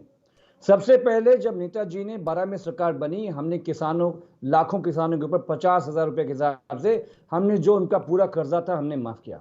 हमने चाहे वो इंफ्रास्ट्रक्चर ले लीजिए, अभी पूर्वांचल पे जो फीता काट के आए हैं जनाब, आदरणीय अखिलेश यादव जी के समय का बना हुआ 80% काम कंप्लीट किया गया। और आप तो महिला हैं मारिया, आप बहुत आधी आबादी को रिप्रेजेंट करते हो, जरा भारतीय जनता पार्टी के इन प्रवक्ता महोदय से पूछिए, 4 लाख महिला रसोइयां उत्तर प्रदेश के अंदर 8 महीने से उनको तनख्वाह नहीं दी गई, उनके घर में आज दिवाली कैसे मनी होगी? एक बात पूछिए। नंबर 2, हमारे उत्तर प्रदेश के अंदर 52% महिलाएं जो प्रेग्नेंट होती हैं वो कुपोषित हैं। कुपोषित है तो इसका मतलब ये है कि जो हमारा पीडीएस का सिस्टम है वो इंप्लीमेंट नहीं है। गांव में जो मतलब कुपोषण पूरे उत्तर प्रदेश में फैला हुआ है। तो ये कैसा, हमारे गांधी जी का, हमारे देश का रामराज तो कुछ और था, जहां पे खुशहाली होगी, गरीब गुरबा किसान अपनी सरकार से, राजा से खुश होंगे। आप बताइए, लाखों किसान दिल्ली से लेकर पूरे पश्चिम उत्तर प्रदेश में जो गन्ना किसान है, करोड़ों करोड़ रुपए आज की डेट में बकाया है, उनके घर में क्या दीपावली मनी है? Okay. So it's a quick response from you and then I bring Virendra Bhatt. देखिए, जो स्पेसिफिक जानकारियां हैं वो आपको प्रदेश के प्रवक्ता दे सकते हैं, लेकिन मैं आपको ये बता सकता हूं कि समाजवादी पार्टी की बातों में अगर जरा सा भी सच्चाई होती तो वो रिफ्लेक्ट होता ना। सड़कों पे क्यों नहीं रिफ्लेक्ट हो रहा है? उत्तर प्रदेश में जहां भाजपा के लोग जाते हैं, जहां योगी जी जाते हैं, वहां जो है लोग आते हैं, आने वाले हैं, उनको नए घर में अखिलेश जी आने वाले हैं, कहते हैं कि नल से कार्यक्रम के तहत उनके घरों में पहली बार जो है नल देखने को मिला है। कई ऐसे गांव हैं जहां पहली बार इलेक्ट्रिसिटी आए। तो ऐसे लोग क्यों नहीं नजर आ रहे हैं? जो समाजवादी पार्टी की कल्पना है क्या ये? मैं इतना ही जानना चाहता हूं। और एक और बात मैं इनको याद दिला दूं, देखिए इनके लोग देखो, जब उत्तर प्रदेश पे चर्चा करते देखो, one point here of rising prices. In fact, your own sitting chief minister of Himachal Pradesh has said that was the reason why you lost the bypolls in Himachal. Don't you think that's a matter of huge concern for your government? देखिए, Bharatiya Janata party जब भी कोई हार होता है, और हिमाचल प्रदेश की seat पे भी क्यों हार हुआ है उसका आकलन होगा। मुझे नहीं लगता है कि हिमाचल प्रदेश के सीएम महोदय को इमीडिएटली बयान देना चाहिए था, क्योंकि अगर आप वही देखें तो असम में 5 सीटें हमने जीती हैं, मध्य प्रदेश में 2 सीटें जीती हैं जो 2 में चुनाव हुए थे, बिहार में दोनों एनडीए को मिले। तो मेरे ख्याल से वो एक प्रीमेच्योर बयान था। पार्टी उस पर विचार करेगी क्या कारण था हिमाचल प्रदेश में। मैं मान रहा हूं कि निश्चित तौर पर आज महंगाई एक समस्या है, लेकिन हम अलग अलग तरीकों से उस बर्डन को ऑफसेट करने का। Virendranath Bhatt, in UP 2022, what issue do you think will decide the choice of the citizens of the state? We are discussing that issue only for the last more than half an hour. Now it's around 50 minutes. It is going to be only and only communal polarization. Samajwadi Party and Bharatiya Janata Party, both their panelists made claims about development. But none of the parties, they talk about their particular interests, their political interests, their electoral interests, but not about the interests of the common people. Public health and basic education had never been on the agenda of any political party. Every political party only talk about freebies, हम loan माफ कर देंगे, हम बिजली का bill आधा कर देंगे, हम स्कूटी देंगे, हम कैमरा देंगे, हम बिजली सड़क पानी से आगे बढ़ गए हैं. Certainly now it looks like that there is a different issue altogether. Thank you so much for joining us, Amit Jamai, Acharya Vikramaditya, Virendranath Bhatt and Tuhin Sinha. Of course, something that will continue to be debated in the run-up to the big battle for UP in 2022. That's all from me. Wishing all the viewers of CNN News 18 a very happy Diwali. Thanks so much for watching.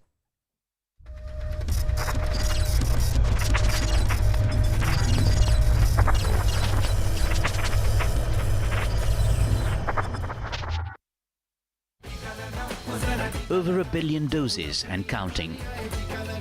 We the people making India shine. But the war against COVID-19 unfinished. 65% of beneficiaries still to get their second dose. पूरा टीका लगा, अधूरा टीका त्योहार फीका. Vaccinate today, celebrate tomorrow. True, mid this year, full vaccination is the only solution. A review meeting by the Prime Minister today on vaccine coverage looked at ways and means to rapidly increase vaccinations. A fortnight ago, India reached a major vaccine milestone, one which the world thought we would never achieve. 1 billion vaccine doses. But as the celebrations died down, came another mammoth but sobering number. 11 crore. That's as many second doses that are pending because their recipients are still yet to turn up on time. It's a statistic that often gets hidden in the sheer numbers of our vaccination drive. While over 78% of the eligible population has been inoculated with at least one dose, only 35% is protected with both doses, leaving the vast majority of our population susceptible to a third dose. At the current rate, it will take us over 8 months to fully vaccinate our adult population. Enter again the Prime Minister. Barely hours after he touched down from a grueling trip of Europe, Prime Minister Modi was back at work, holding a key COVID review meeting. Attending the meeting were the DMs of 40 districts, which have seen low coverage of vaccines, especially the second dose. Also in attendance were the chief ministers of these 12 states, Maharashtra, Delhi, Tamil Nadu, Haryana, Chhattisgarh, Jharkhand and most of the northeast. While thanking the states, the bureaucracy and the healthcare workers for working in cohesion to make India's vaccine juggernaut roll, the Prime Minister emphasized on the need to finish the job. 1 billion के बाद अगर हम थोड़े से भी ढीले पड़ गए तो नई संकट आ सकता है. हम हर गांव में भी मोहल्ला, उसमें भी वो 4 घर बाकी रह गए तो 4 घर, बारीकी की तरह हम जितना जाएंगे हम परिणाम प्राप्त करेंगे. हर घर दस्तक, इसी मंत्र के साथ हर उस घर में दस्तक दी जाएगी जहां अभी तक दोनों टीके का संपूर्ण सुरक्षा कवच नहीं मिला. The message was clear. The war is not over until every eligible Indian is fully vaccinated. 1 billion dose के बाद दिवाली मनाने का उमंग आया है. हम नए लक्ष्यांक पार करके क्रिसमस को उमंग से मनाएं. इस मिजाज के साथ आगे बढ़ना है. Bureau Report, CNN News 18. Meanwhile, it's a bumper Diwali for shopkeepers in Delhi NCR. After a lull of 2 years, shoppers have returned in droves, some with masks, but many without masks. Nikhil Lakhwani does a check in some of Delhi's busiest markets, Lajpat Nagar, Sarojini Nagar and Sadar Bazaar, to find out what the crowd makes it impossible, in fact, to ensure social distancing, and that government's assurance of ensuring COVID-appropriate behavior has simply gone for a toss. Days before the festival of Diwali, unprecedented rush is seen in different prominent markets of national capital. On one side, it is going to boost the economy. On another, surge in COVID cases.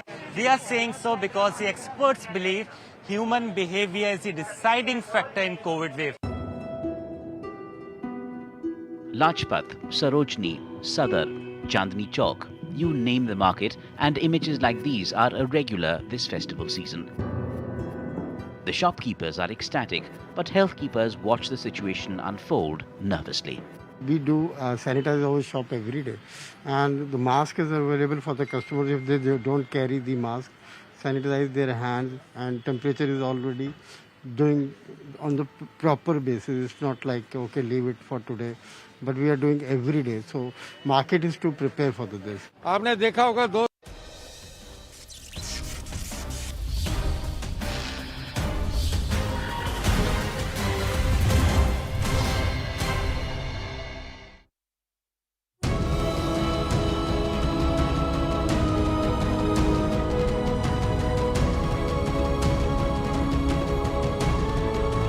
मुझे याद है 2017 में भी, 2018 में भी, 2019 में भी एक ही नारा गूंज रहा था कि योगी जी एक काम करो, मंदिर का, आज मंदिर का निर्माण हो रहा है कि नहीं हो रहा है?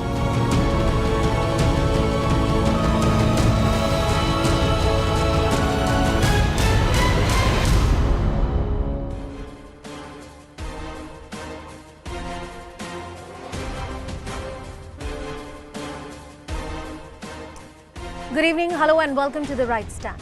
I'm Anusha Soni. Is the grammar of UP politics rewritten as we inch closer to the assembly elections? Do all roads to Lucknow now go via Ayodhya?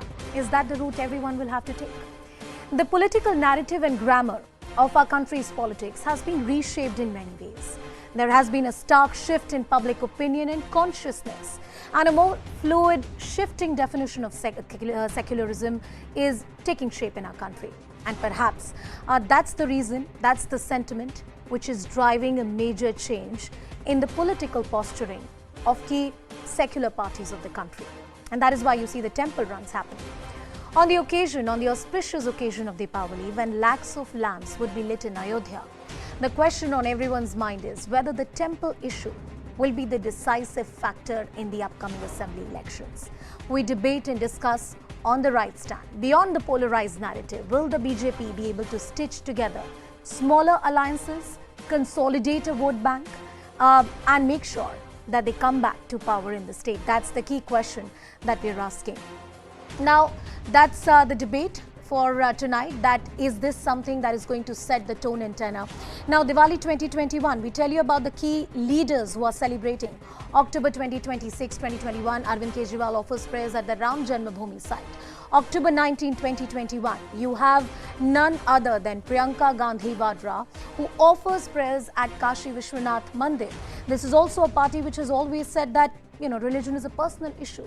You also have Akhilesh Yadav, who visits the Hindu pilgrimage spots, meets the seers as well. These are leaders who do not hail from a party which has hindutva as its identity. In fact, these are political parties who are often talking about secularism. Now, let's tell you something more about the debate that we're talking. Let's tell you more about why the Ram Mandir issue is so important. Well, of course, Lord Ram is a civilizational icon, a matter of faith for the entire society. In the Indian folklore, he's a symbol, identifier, the Bhakti movement, or the manner in which Indians revere Lord Sri Ram. No party wants to be seen as anti-Hindu, and clearly this is one sentiment that most of the opposition parties do want to take care of. Post the Mandir verdict, that big verdict that came from the Supreme Court of India, the fear is that BJP will run away with all the credit. BJP argues, why not? We were the one who were fighting for this issue all along. Parties are also keen to dent one-sided pro-BJP Hindu polarization, because this also upsets the caste equation in a state. This also upsets the manner in which caste equations are traditionally viewed in UP's politics. But what's happening in Ayodhya? Lakhs of diyas are being lit. You have the UP chief ministers, various other dignitaries, political dignitaries who have arrived from different countries. My colleague Payal with this report. There has been day-long activities to begin with, and of course this feeling, like you said, is completely surreal. There are drones that are actually showcasing these visuals for our viewers. Obviously, there's also the light and sound show that we also saw a short while back as well. Yogi Adityanath inspecting the entire matter, taking the entire matter in his own hands. He's been there in Ayodhya, just a couple of days ago as well. So obviously he's trying to make this a huge affair as well. And not only is the UP government there, ministers from the UP government there, the various gurus are here, but also you had Vietnamese ambassador, you had the ambassador from Kenya, and one more ambassador was brought in here specifically to see this. And of course the Guinness Book of World Record people were also here to see if they could record this as part of history. Very interestingly, this is a record they're trying to create just about 4 months to go before the elections as well. Obviously Yogi Adityanath wanting to make that pitch as well. He's on 2 occasions when he's spoken, he said that my responsibility as far as Ayodhya is concerned, not to make sure that it is the biggest and probably the most sought after temple city, but also we have to make sure that this is a city which of course gives jobs to its people, it makes the people secure. We've been able to give houses to people, the poor and the poor have been able to get houses under the PM Awas Yojana. And very importantly, Maria, you remember what happened in Bihar, the free ration that Modi announced during the lockdown last year actually paid results for them in Bihar. Similarly, Yogi Adityanath has extended the central government scheme as part of the state government scheme, and that scheme is now going to be valid till the month of March, which is when the holy festival really comes. So obviously, a mix of political as well as emotional pitch being made by Yogi Adityanath on this occasion.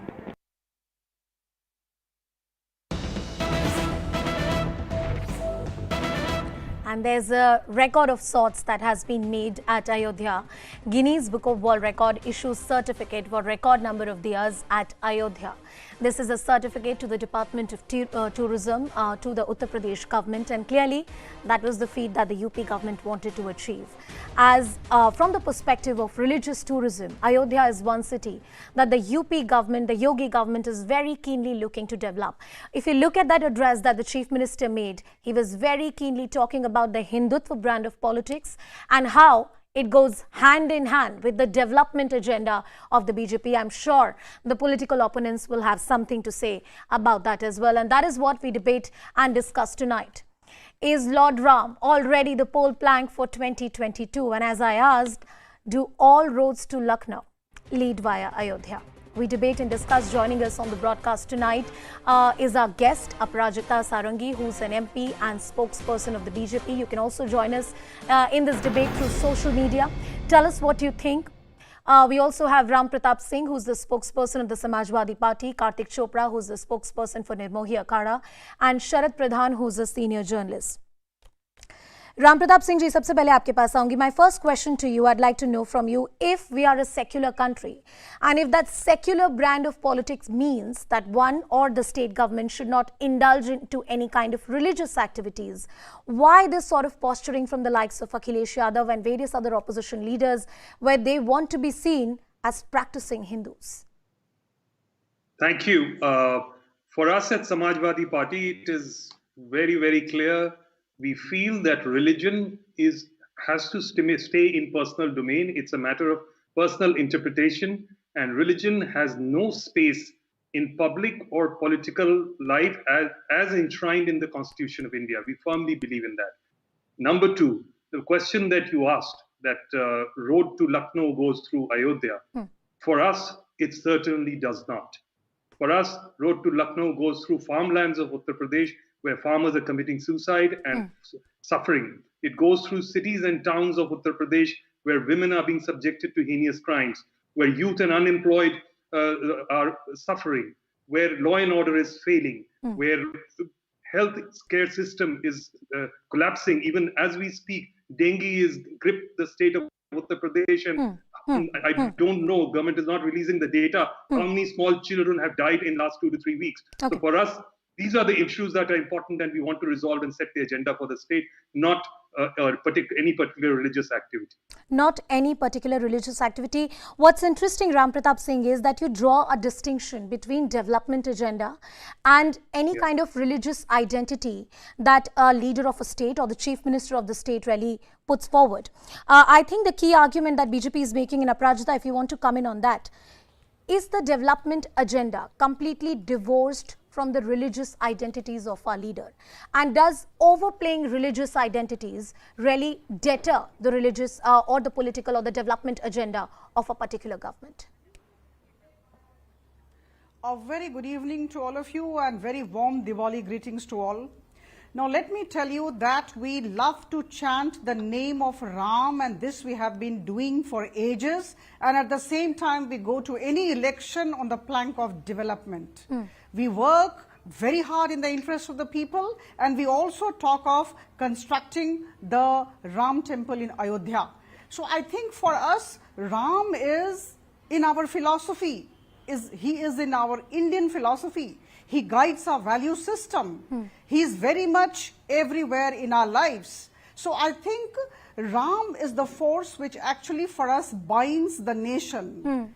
He is like a thread which binds the nation. And when I say binds the nation, doesn't mean that we don't talk of other communities. We talk of sabka saath, sabka vikas, sabka vishwas or sabka prayas.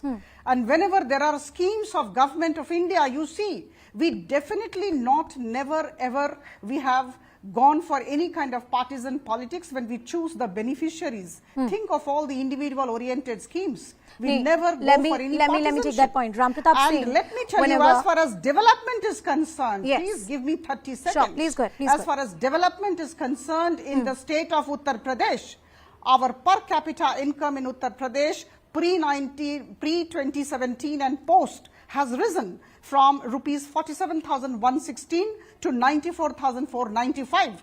We have gone for employment of 4,52,000 youths in government sector. We have constructed 14,935 kilometers of roads. And let me tell you, my dear friends, have all been talking about low employment, very poor employment scenario. Let me tell you, pre-2017, we were at 17% unemployment rate in UP, and now we are down. We are at 4.1% unemployment rate. So well, I think, Aprajita, in all fairness, I mean, you have the right to quote the data. You have as a a political party spokesperson, but I don't have the sources from where you're quoting that data. I'd love to talk to you more about that. But I'm going back to my guest, Karthik. I want to take in a word from you, and this is rather very interesting. This is how political debates have often panned out. And I remember the days when you and I would be in the Supreme Court and the matter was being heard. Whenever you talk about, Ram Mandir, the answer to that was, let's talk about development. Is building of Ram Mandir or the religious identity of the chief minister or any other minister in this country, whichever community the person may really come from, is that an antithesis to the discourse of development in our country, Karthik? See, for us, all political parties are all parties which have varying degrees of devotion towards Lord Ram and convenient degrees of devotion as and when convenient to each of them. Some of these parties were totally against the resolution of the Sri Ram Mandir issue. Some of them, even after the judgment came by the Honorable Supreme Court, said that, other things should be built, not just the temple or not the temple.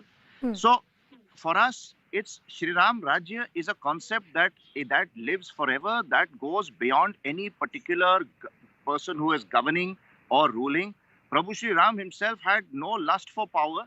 He gave up everything and went away into the forest to keep the vows of his father. For us, that is the ultimate adarsh. Seva of your janta, seva of your people. Prabhu Sri Ram Dinanath hai, Deen Dayal hai. Aap janta ke liye kya kar rahe hain? What are you doing for the people? Temple is being built finally. We have fought for 492 years, our Akhada fought. We were the first in court since 1866, long before any political party was even born. We have always worked Chatur Sampradaya ki raksha, unnati, dharam prachar. Kartik, लेकिन इस सब में बदलाव और development कहाँ पर आता है? पूरी डिबेट तो इसी के अराउंड है. शरद प्रधान, I'm coming to you. How do you see this? How do you see this narrative really playing out? Do you think opposition can trump this narrative by talking about the fact that, according to them, there hasn't been much development work which has been done in UP? In fact, it's abysmal work, and it's only religion which is being talked about. Is that the pulse of Uttar Pradesh in your analysis, or it is what I said earlier, that all roads to Lucknow will go via Ayodhya? Your analysis, Sharad Pradhan. Well, let me first praise what Karthik said. I really admire him for his absolutely crisp and straight analysis of the whole thing, and the way he has brought it out is remarkable. Anyway, coming to the point now, whenever you overdo anything, you are bound to arouse suspicion. And the manner in which the UP government has been going to town with loud advertisements, very tall claims, that the people who are actually seeing things on ground, for instance, me, I believe in checking and rechecking anything. And this is what they are doing, what every other government has done. Making tall claims, which are half-truths, which are often sometimes baseless truths, and sometimes a bit of it is true also.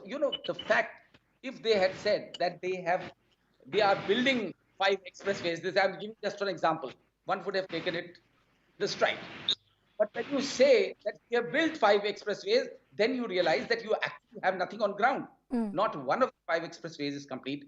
What this the BJP spokesman, that lady, was saying, she was reading out the list given to her of the so-called achievements, which all governments love to make. You know, they call themselves, they make, whether it's Samajwadi Party or BSP or Congress or BJP, and BJP is a little louder than their predecessors. And so they yell, whatever they are in the process of doing, they claim they have already done it, which is not fair.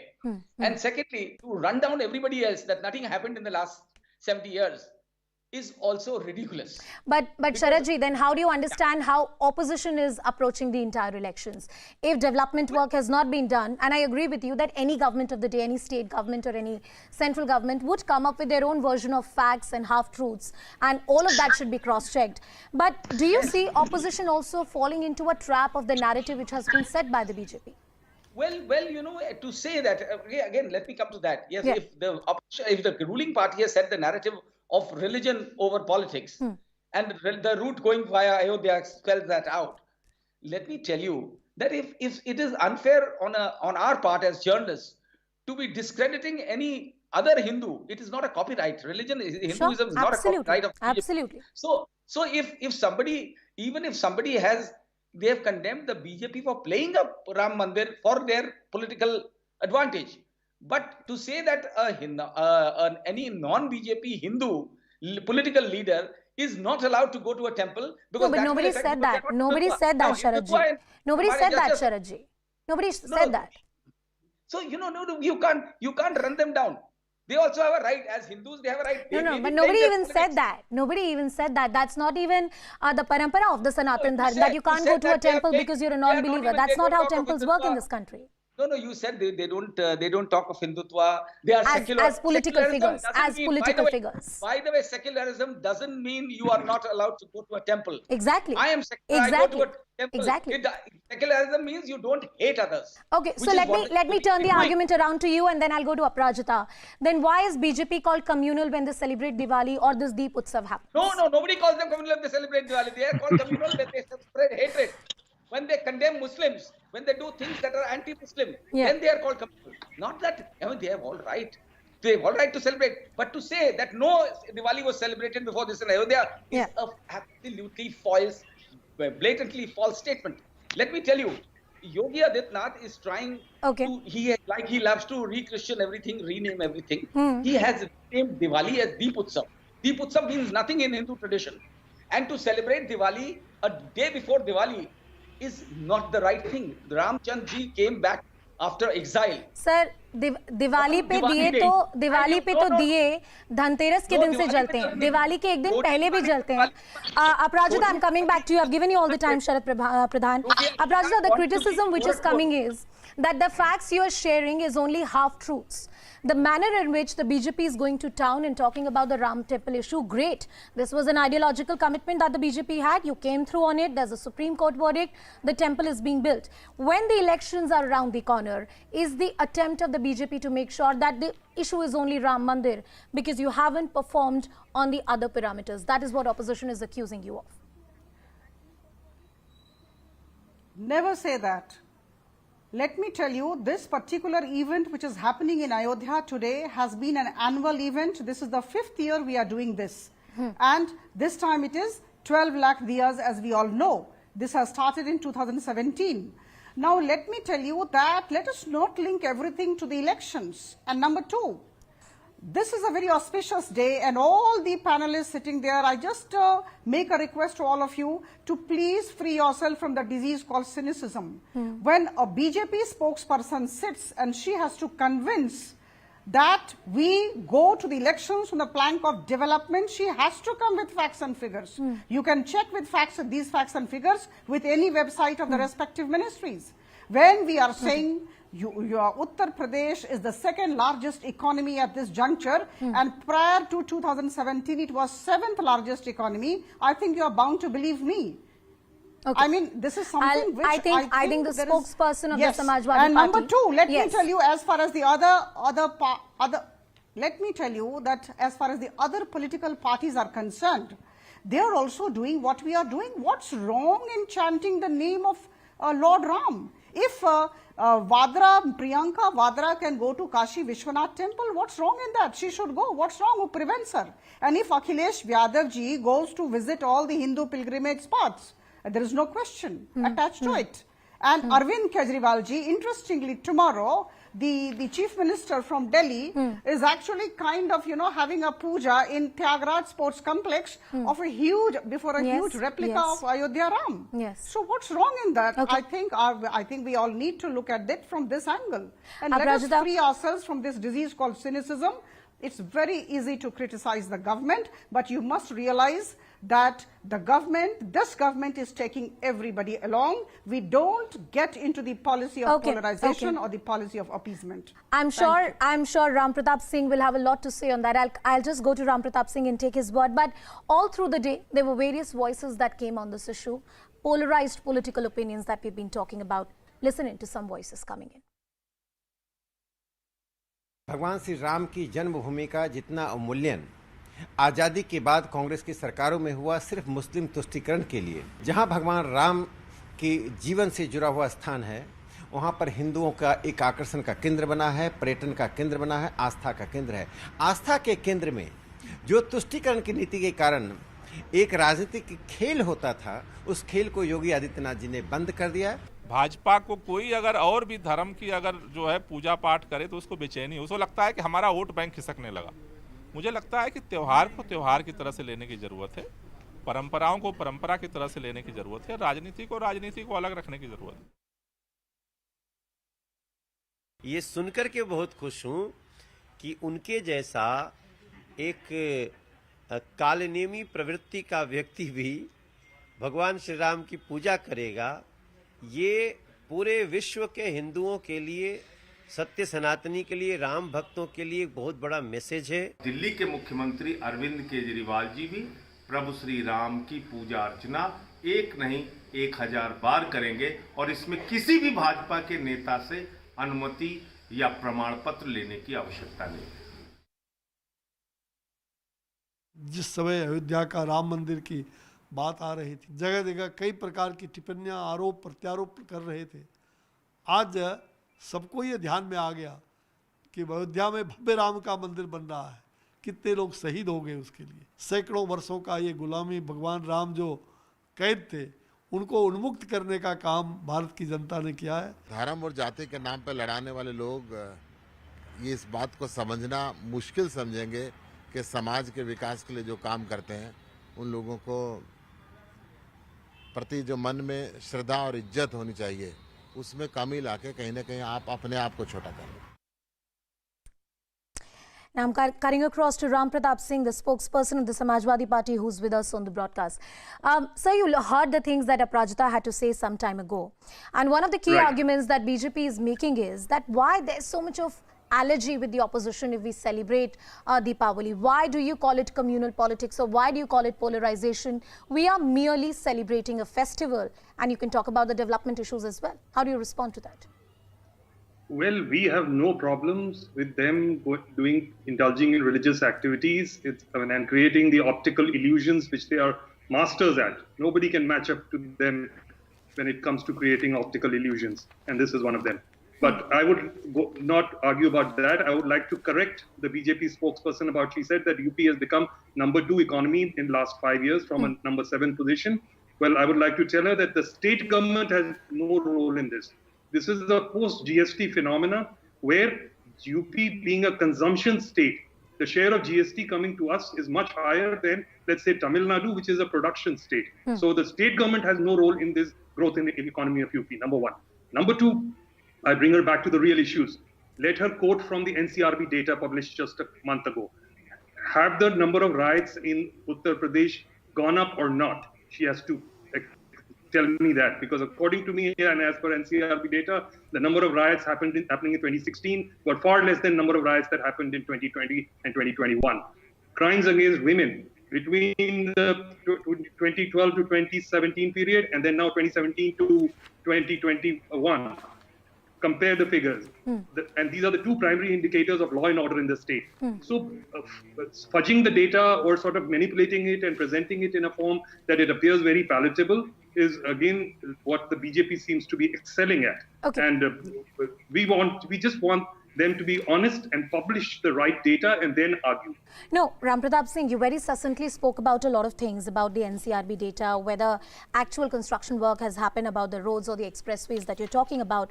Also help me understand this. As far as the posturing of your own party, Samajwadi Party is concerned, BJP and your political opponents would argue that you were a party which would throw iftar parties. You were the party that was okay with minority appeasement and were always very allergic to a majoritarian identity. You never embraced the identity of Hinduism as a political outfit. Now, BJP has forced you to do that. Is that correct?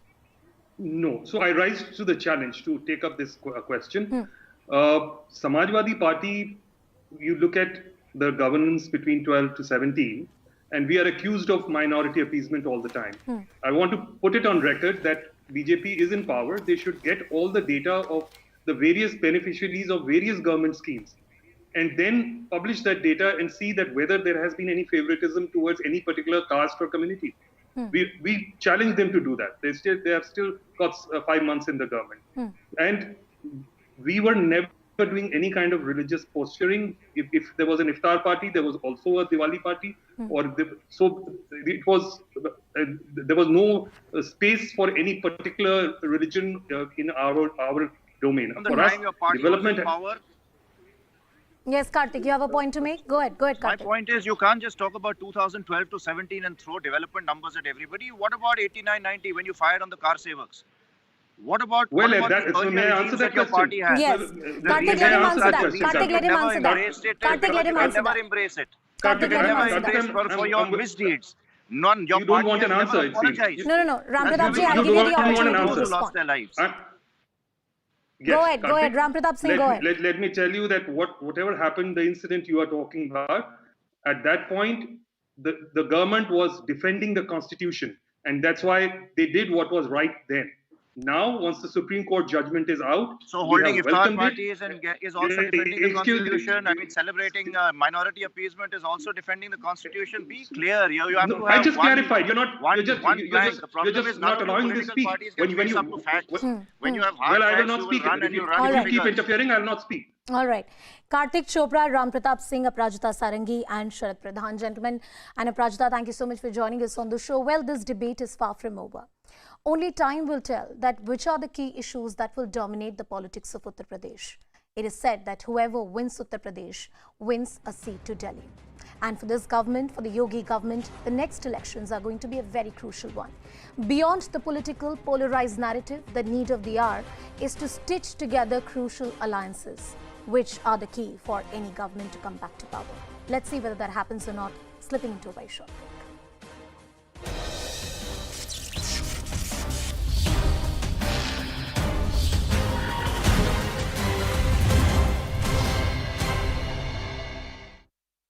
Meticulous. So one detailed miss and it's a query or additional data or a clarification from the World Health Organization is sent back to the company and Bharat Biotech in this case. But also, importantly, the WHO makes sure that they don't want to cut any corners. They want to fully analyze the data at hand.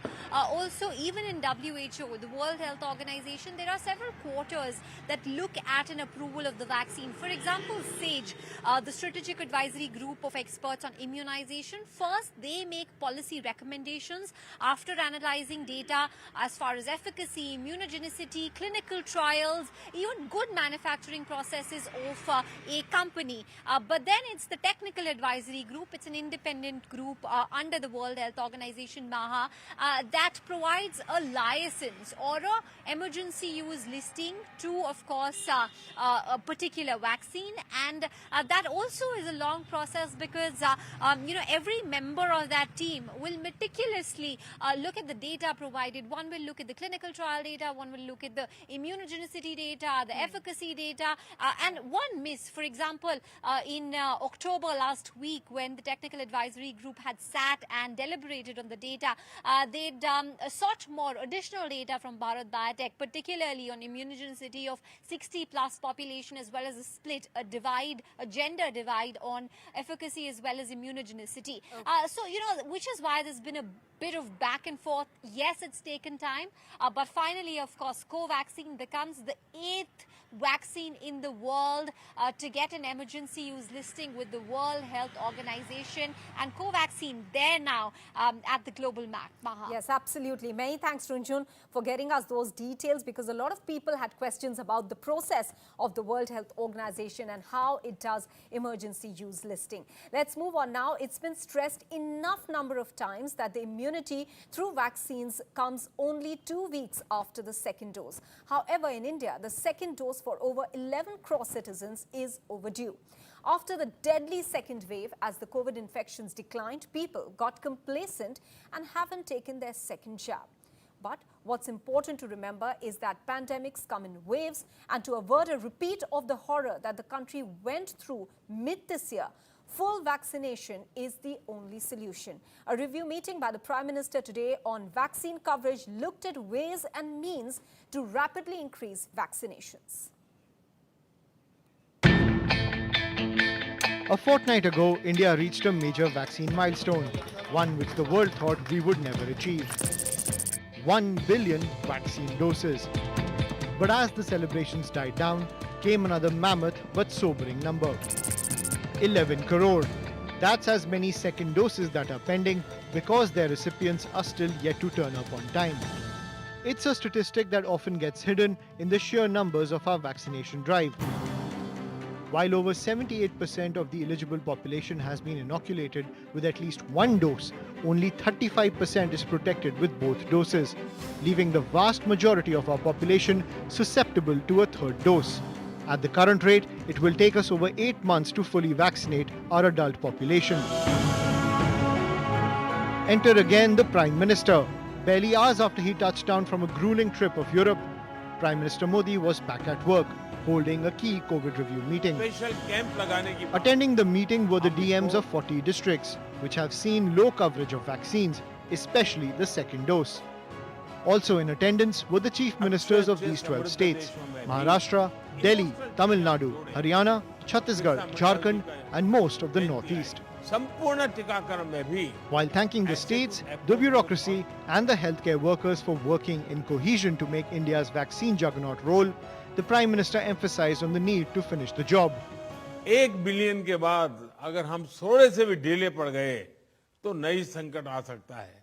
हम हर गांव में भी मोहल्ला, उसमें भी वो 4 घर बाकी रह गए तो 4 घर, बारीकी की तरह हम जितना जाएंगे हम परिणाम प्राप्त करेंगे। हर घर दस्तक, इसी मंत्र के साथ हर उस घर में दस्तक दी जाएगी जहां अभी तक दोनों टीके का संपूर्ण सुरक्षा कवच नहीं मिला। The message was clear. The war is not over until every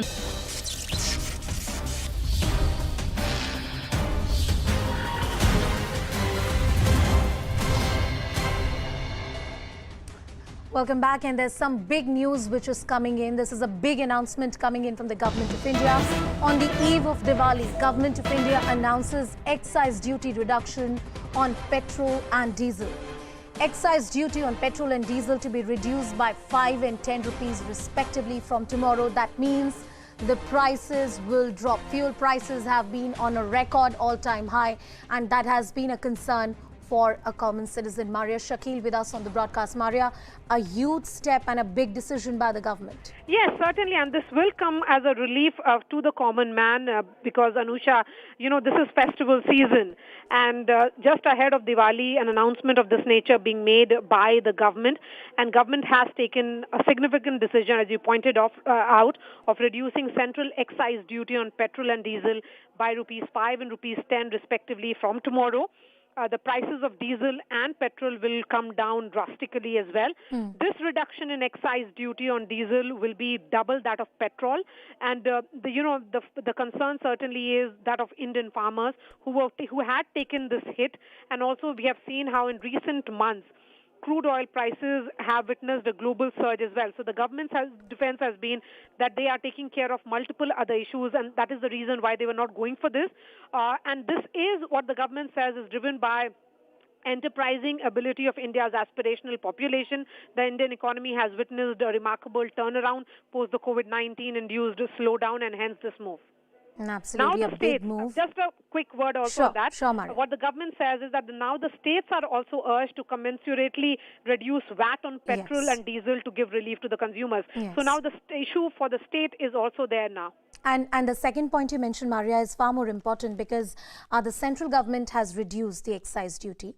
Unless there is some kind of proportionate reduction by the state government as well, the relief will be only limited, coming in only from the central government. And if the state governments continue to increase the VAT, which has been increasing over the past few years and months, then perhaps this relief will be diluted. But clearly, a big relief to the common citizen. Here's talking about another important debate. Ahead of Diwali, the memories of all of us is about lighting a cracker or celebrating it with family. And in our memory, cracker has been a very intrinsic part of celebrating the biggest festival of the year, Diwali. However, the modern wisdom, quote unquote, tells us that they are polluting and we must do away with them. The Supreme Court agrees. Most of the voices working to make sure that global warming, air pollution really comes down will tell you not to light a cracker. But here is a nuanced discussion about crackers. Is it about faith or rationalism? And is there a common ground that can be explored?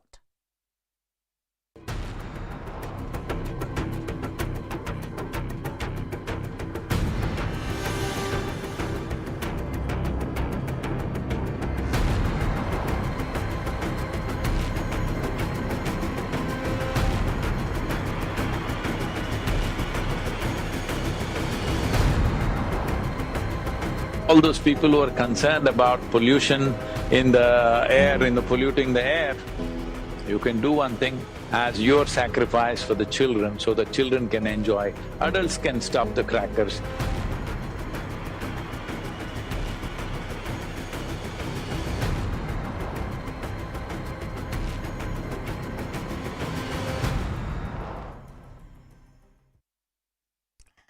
Firecrackers, mere fun or part of the ritual of celebrating Diwali. Delhi and many other cities of India feature in the list of top 20 most polluted cities in the world. Each year, the north of the country especially faces high levels of pollution and a toxic haze. Well, it's sheer common sense that we mustn't indulge in activities that cause air pollution. The Supreme Court agrees. They have even set parameters how green crackers can be used. But there's another side to the debate, which is about the cultural aspect of celebrating Diwali. Many would argue that it's a ritual, a practice intrinsic to the faith of Hinduism and customs around Diwali. Now, many would argue, and I've heard this argument many times happen in the corridors of the judiciary as well, that perhaps it's an overzealous approach by the judiciary, which has allegedly encroached upon the domain of cultural and religious freedom. How accurate is that? We have that debate tonight on The Right Stand. Faith versus reason. Is Diwali only about crackers? Some points that we put out for you. Well, there's evidence to show that crackers clearly pollute air. They create health issues. On the other side, crackers are just for a few hours are a minor contributor to the air pollution. They are not the major contributor. Diwali, not about noise and smoke, it's about a diya. That's what many would argue, even people who would say that, religion is an important part of their life and Diwali is something that they would celebrate, but cracker is not something which is intrinsic to the faith. The other side is that ban takes away Diwali's celebratory fervor. Smog, noise, it hits animals very hard. That's what most of the activists are going to argue. On the other side, there is parali, there's vehicle, which are the bigger culprits. And that's why you've had voices really coming in and saying that, look, if your vehicle is polluting, why don't you stop driving your vehicle, if that's the solution? Festival crackers are Chinese creation. That's the latest argument, that crackers in the modern form are the addition coming in from the Chinese. It's not our culture. Crackers, source of livelihood for millions. Companies like Sivakasi, they were just closed in a snap. Green crackers cause less pollution, but they're more expensive. And, here's the interesting bit. You can't really have standards. There are no particular standards for having any kind of crackers which may be termed as green. So that's what we discuss, and that's the debate we are having tonight. Faith versus logic. Is doing away crackers completely really the solution to the problem of air pollution, or are we looking at the wrong thing? If crackers is not one of the top contributors to pollution, is complete ban really the solution? Joining us on the broadcast are our guest Sanju Verma, who's the national spokesperson of the BJP, is joining us. We also have Jyoti Pandey, who's the co-founder Care for Air. We also have Ratan Sharda, who's the author and RSS thinker. We also have Ravi Srivastav, who's the political analyst. Thank you everyone for joining us on the broadcast. Sanju, I'm coming to you first because you're also the ruling government of the day. What is the stand of the BJP on firecrackers? Happy Diwali to everyone. May we all have a safe Diwali. But is crackers an intrinsic part of our faith or a mere custom and ritual which is not intrinsic? A happy Diwali to all the panelists and of course the viewers of your channel, and to you too, Anusha. I'll without beating around the bush, let me tell you very categorically that the Calcutta High Court had actually imposed a blanket ban on crackers, and the Supreme Court overturned that blanket ban. So the first and most important thing is that the so-called cracker ban does not enjoy the blessings of the Supreme Court, because people feel, "Arey, Supreme Court ne ban kar diya, to hum kya kar sakte hain?" No, I think some overzealous states, particularly the likes of West Bengal, whose bluff was called, or say Kerala, or say Tamil Nadu, or say Maharashtra, these are states which have gone beyond their brief in their bid to appease a certain section of the society and to demonize Hindu culture and tradition systematically and clinically. My simple point is this, Anusha. We are told that scientific evidence has said that the largest cause globally of CO2 emissions and greenhouse gases is the burning of fossil fuels. Each time you run your air conditioner, each time you take that joyride in your SUV, each time you decide to use your heater, each time you decide to burn parali, you are creating greenhouse gases which are dangerous for the environment. Ye sab to theek hai. But the moment it comes to Deepavali, you say, "Oh my God, Deepavali encroaches on, our sensibilities." In fact, the Supreme Court even received a petition from some people that Deepavali encroaches on the right to life and liberty, which I think is absolutely shameful. Well, Sanju, I'm not surprised. Let me complete. Sure. Let me complete, please. Yes. I just want to say one thing. If you really are worried about the environment, first and foremost, stop buying an SUV, stop running an air conditioner, stop running a heater, take public transport, but for God's sake, stop demonizing Hindu festivals. I hear you, Sanju. But what's rather interesting is that I'm not surprised that Supreme Court did not entertain that petition. These frivolous petitions do line up at the court sometimes. I'm coming to you, Jyoti Pandey, and taking in a word from you.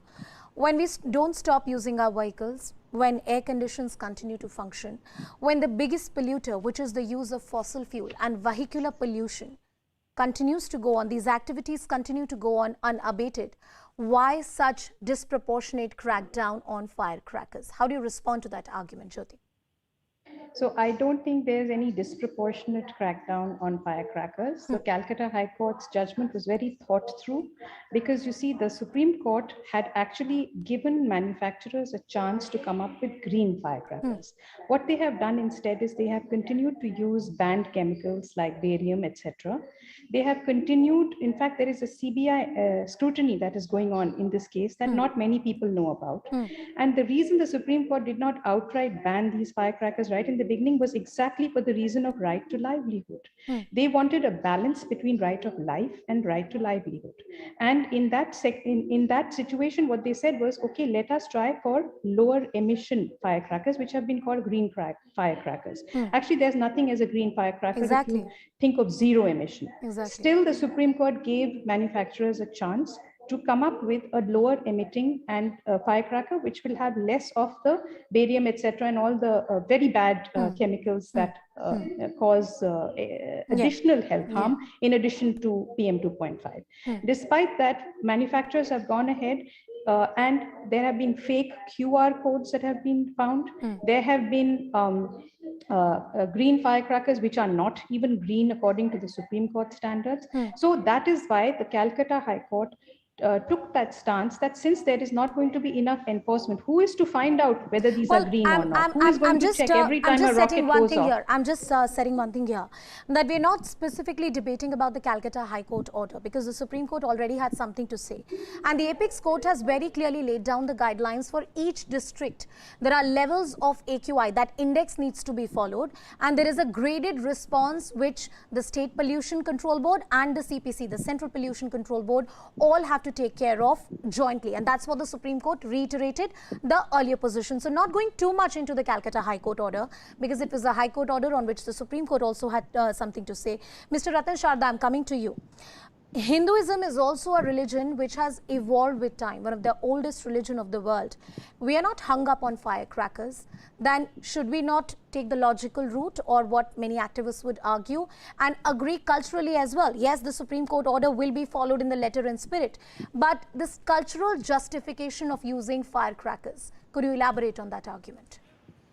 Well, the very fact that you want to narrow down the entire debate to Hindus about environment, about pollution, tells us that we have one-eyed approach to all the problems of the world. I will talk the hypocrisy of people who travel by SUV and eat steaks, beef steaks, and they exhibit their beef steaks while talking about pollution. Let me just talk about beef. A pound of potato takes 99.6% less water than 1 pound of beef. 5,214 gallons to produce 1 pound of beef, nearly equal to a whole year shower of one person who stays five-star hotels, especially. All the seminars happen in 5-star hotels. 16 pounds of grains to produce 1 pound of beef. And if people stop eating beef and meat, by a Netherlands study that tells us it will free 2.7 billion hectares of grazing land. It will reduce carbon emission by 17%, methane emission by 24%, and NO2 emission by 21%. Secondly, if you talk about the issue of children, pollution, already IIT study shows it is not even top 20. AQI is already horrible in Delhi. So how do you blame crackers for that? Thirdly, you talk of water pollution or air pollution. Do you know how much pollution is created when billions of animals are killed on Bakrid, on Easter, on Thanksgiving? Turkey, goat, sheep, every kind of animal, how much water is wasted to clean up that mess? And also the cruelty to the animals. You know what kind of young children are exposed to cruel butchering of animals, and also horrible show of Muharram processions. Nobody talks about cruelty to the children's mind.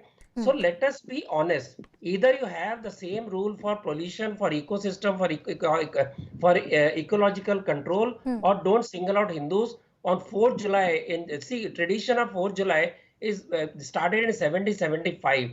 They burn more crackers than we do in an entire year. So anybody has stopped USA? I have seen Singapore, New York firecrackers. The show is huge, and there is no. I'll come to Ravi Srivastava. You and cry only about 2 or 3 days Hindus festival. Because it is politics, it is hypocrisy. You've made your point, Ratan Sharda. You've made your point, and I'm going to bring in Jyoti Pandey as well into that discussion. Raviji, you had a point to make. The argument of Ratan Sharda is, and many others like him, we have heard this argument in the public domain, that why are you singling out a Hindu festival which is about one day? There is evidence to show that yes, there is spike in the pollution, the air pollution levels, but that's not the sole contributor. Why are Hindu festivals being singled out? That's what many people are being arguing. Tell us about that. What do you think? See, BJP and RSS are in the habit of dividing everything into Hindu-Muslim only. Whether it is a festival, whether it is a beef, or whether it is any other thing. You stop driving the cars, you stop using the air conditioners, you stop using the heaters, and the all pollution will be controlled. I am asking a basic question. Just a week after Diwali, you just check the air. That's so suffocating. The elderly falling sick, senior citizens falling sick, children are falling sick, and do you need a Greta Thunberg to teach you that how much pollution are we creating? I need to come in. I And need why to do come you, in, please. Sanju, I'll just let you now, come into allow the me, debate. Let him please. finish the point. Let him Anushka, finish the allow me, point. please. Yes, please go Anushka, ahead. allow me, please. Please go ahead, Ravi What Srivastava. I'm Please saying go ahead. is, no astha, no belief, no Vishwas is greater than the human life. And what these people have done, the Kumbh Mela, the lakhs of people, the fraudulent testing over there, and thousands of people caught the COVID, and they died.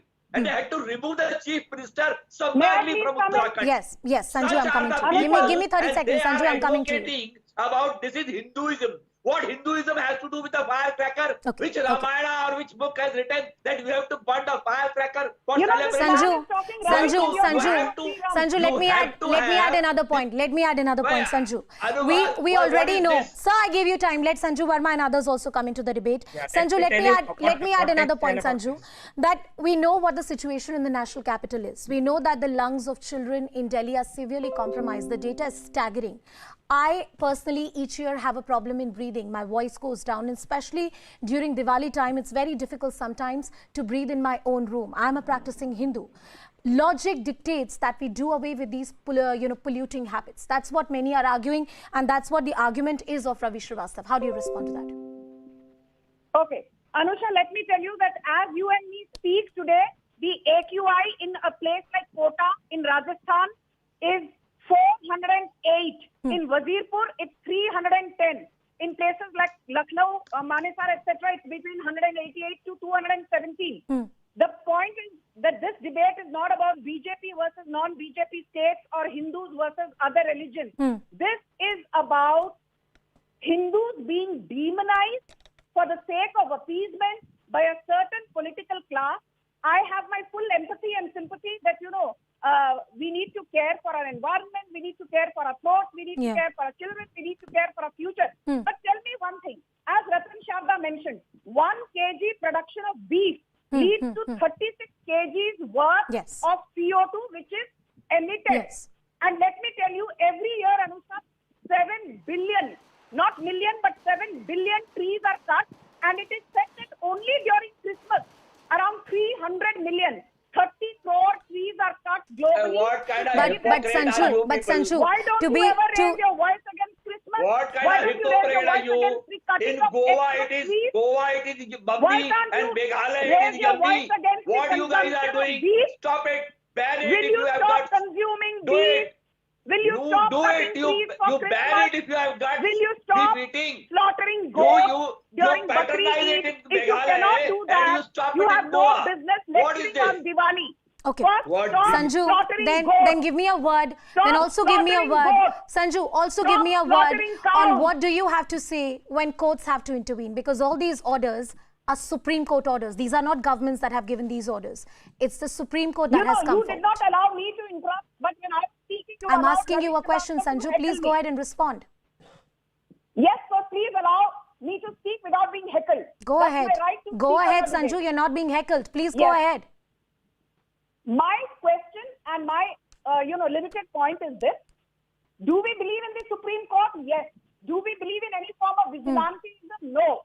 But with due respect, I think the judiciary should not cross its brief, because don't forget, Anusha, if you remember, the Supreme Court came down heavily on Kavar Yatra and Kumbh Mela.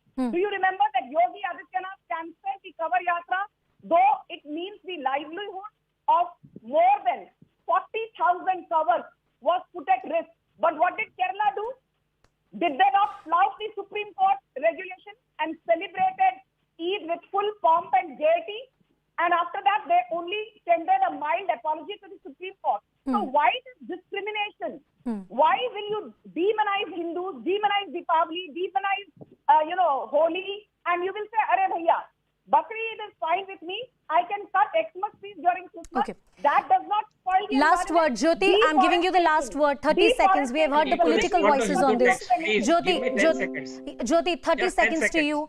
I don't think the Supreme Court has said. I don't think the Supreme Court has at any point Yes, Mr. Sharda, I'll come to you. I don't think the Supreme Court has any point said that only Hindus cannot burst firecrackers. The Supreme Court has been very even-handed and said there are going to be no firecrackers except green firecrackers between this and this time. And that is meant for everybody's health.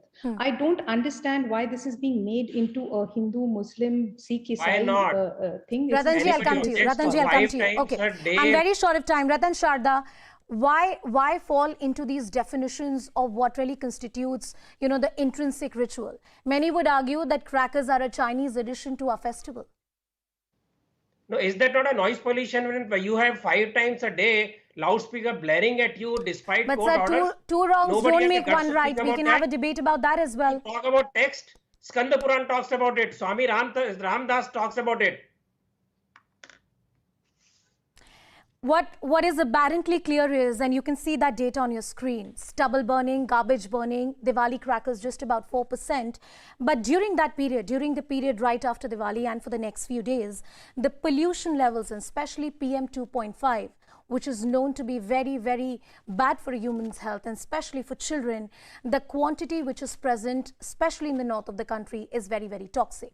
If you look at the top 20 most polluted cities of the world, India infamously has a bad reputation. Delhi is the most polluted capital of the entire world. Clearly, something has gone wrong, and there is a need to address those problems beyond the firecrackers as well. I thank all my guests, Sanju Verma, Jyoti Pandey, Ratan Sharda and Ravi Srivastav. Thank you everyone for joining us on the broadcast.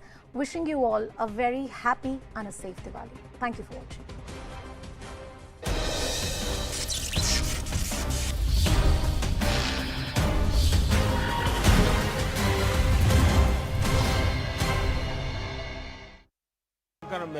While thanking the states, the bureaucracy and the healthcare workers for working in cohesion to make India's vaccine juggernaut roll, the Prime Minister emphasized on the need to finish the job. 1 billion के बाद अगर हम थोड़े से भी ढीले पड़ गए तो नई संकट आ सकता है। हम हर गांव में भी मोहल्ला, उसमें भी वो 4 घर बाकी रह गए तो 4 घर, बारीकी की तरह हम जितना जाएंगे हम परिणाम प्राप्त करेंगे। हर घर दस्तक, इसी मंत्र के साथ हर उस घर में दस्तक दी जाएगी जहां अभी तक दोनों टीके का संपूर्ण सुरक्षा कवच नहीं मिला। The message was clear. The war is not over until every eligible Indian is fully vaccinated. 1 billion dose के बाद दिवाली मनाने का उमंग आया है। हम नए लक्ष्यांक पार करके क्रिसमस को उमंग से मनाएं, इस मिजाज के साथ आगे बढ़ना है। Bureau Report, CNN News 18. Meanwhile, it's a bumper Diwali for shopkeepers in Delhi NCR. After a lull of 2 years, shoppers have returned in droves, some with masks, but many without masks. Nikhil Lakhwani does a check in some of Delhi's busiest markets, Lajpat Nagar, Sarojini Nagar and Sadar Bazaar, to find out what the crowd makes it impossible, in fact, to ensure social distancing, and that government's assurance of ensuring COVID-appropriate behavior has simply gone for a toss. Days before the festival of Diwali, unprecedented rush is seen in different prominent markets of national capital. On one side, it is going to boost the economy. On another, surge in COVID cases. They are saying so because the experts believe human behavior is the deciding factor in COVID wave. Lajpat, Sarojini, Sadar, Chandni Chowk, you name the market, and images like these are irregular this festival season. The shopkeepers are ecstatic, but health keepers watch the situation unfold nervously. We do sanitize our shop every day, and the mask is available for the customers if they don't carry the mask. Sanitize their hands, and temperature is already doing on the proper basis. It's not like, okay, leave it for today, but we are doing every day. So market is to prepare for this. आपने देखा होगा 2 साल कितने परेशान थे, अब बड़ा व्यापार अच्छा है, विकास की ओर हम जा रहे हैं, सभी खरीद कस्टमर आ रहे हैं, मास्क लगा के आ रहे हैं, वो भी कोरोना के नियमों का पालन कर रहे हैं। The Delhi government had promised enforcement of COVID-appropriate behavior and shut down if norms were violated.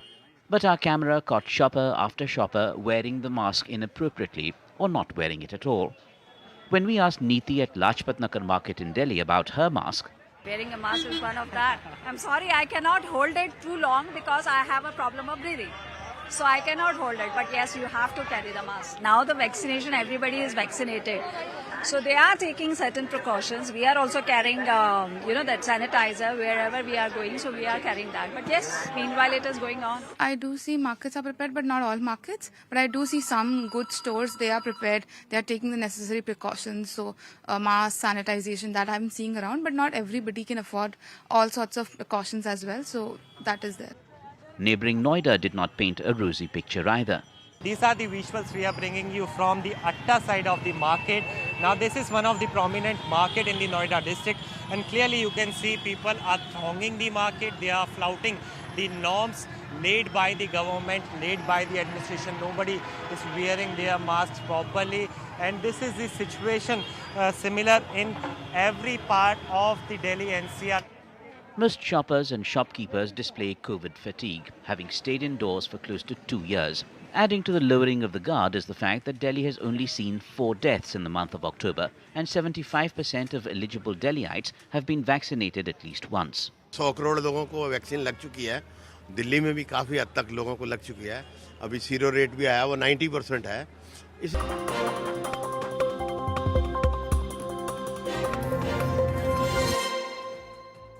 Good evening. This is a big breaking that we're starting off brass tacks with. It's a big development as India takes a beating at the World T20. Now we have confirmation that Rahul Dravid has been appointed as the head coach of Team India, replacing Ravi Shastri. The BCCI says that he will take charge for the upcoming home series against New Zealand.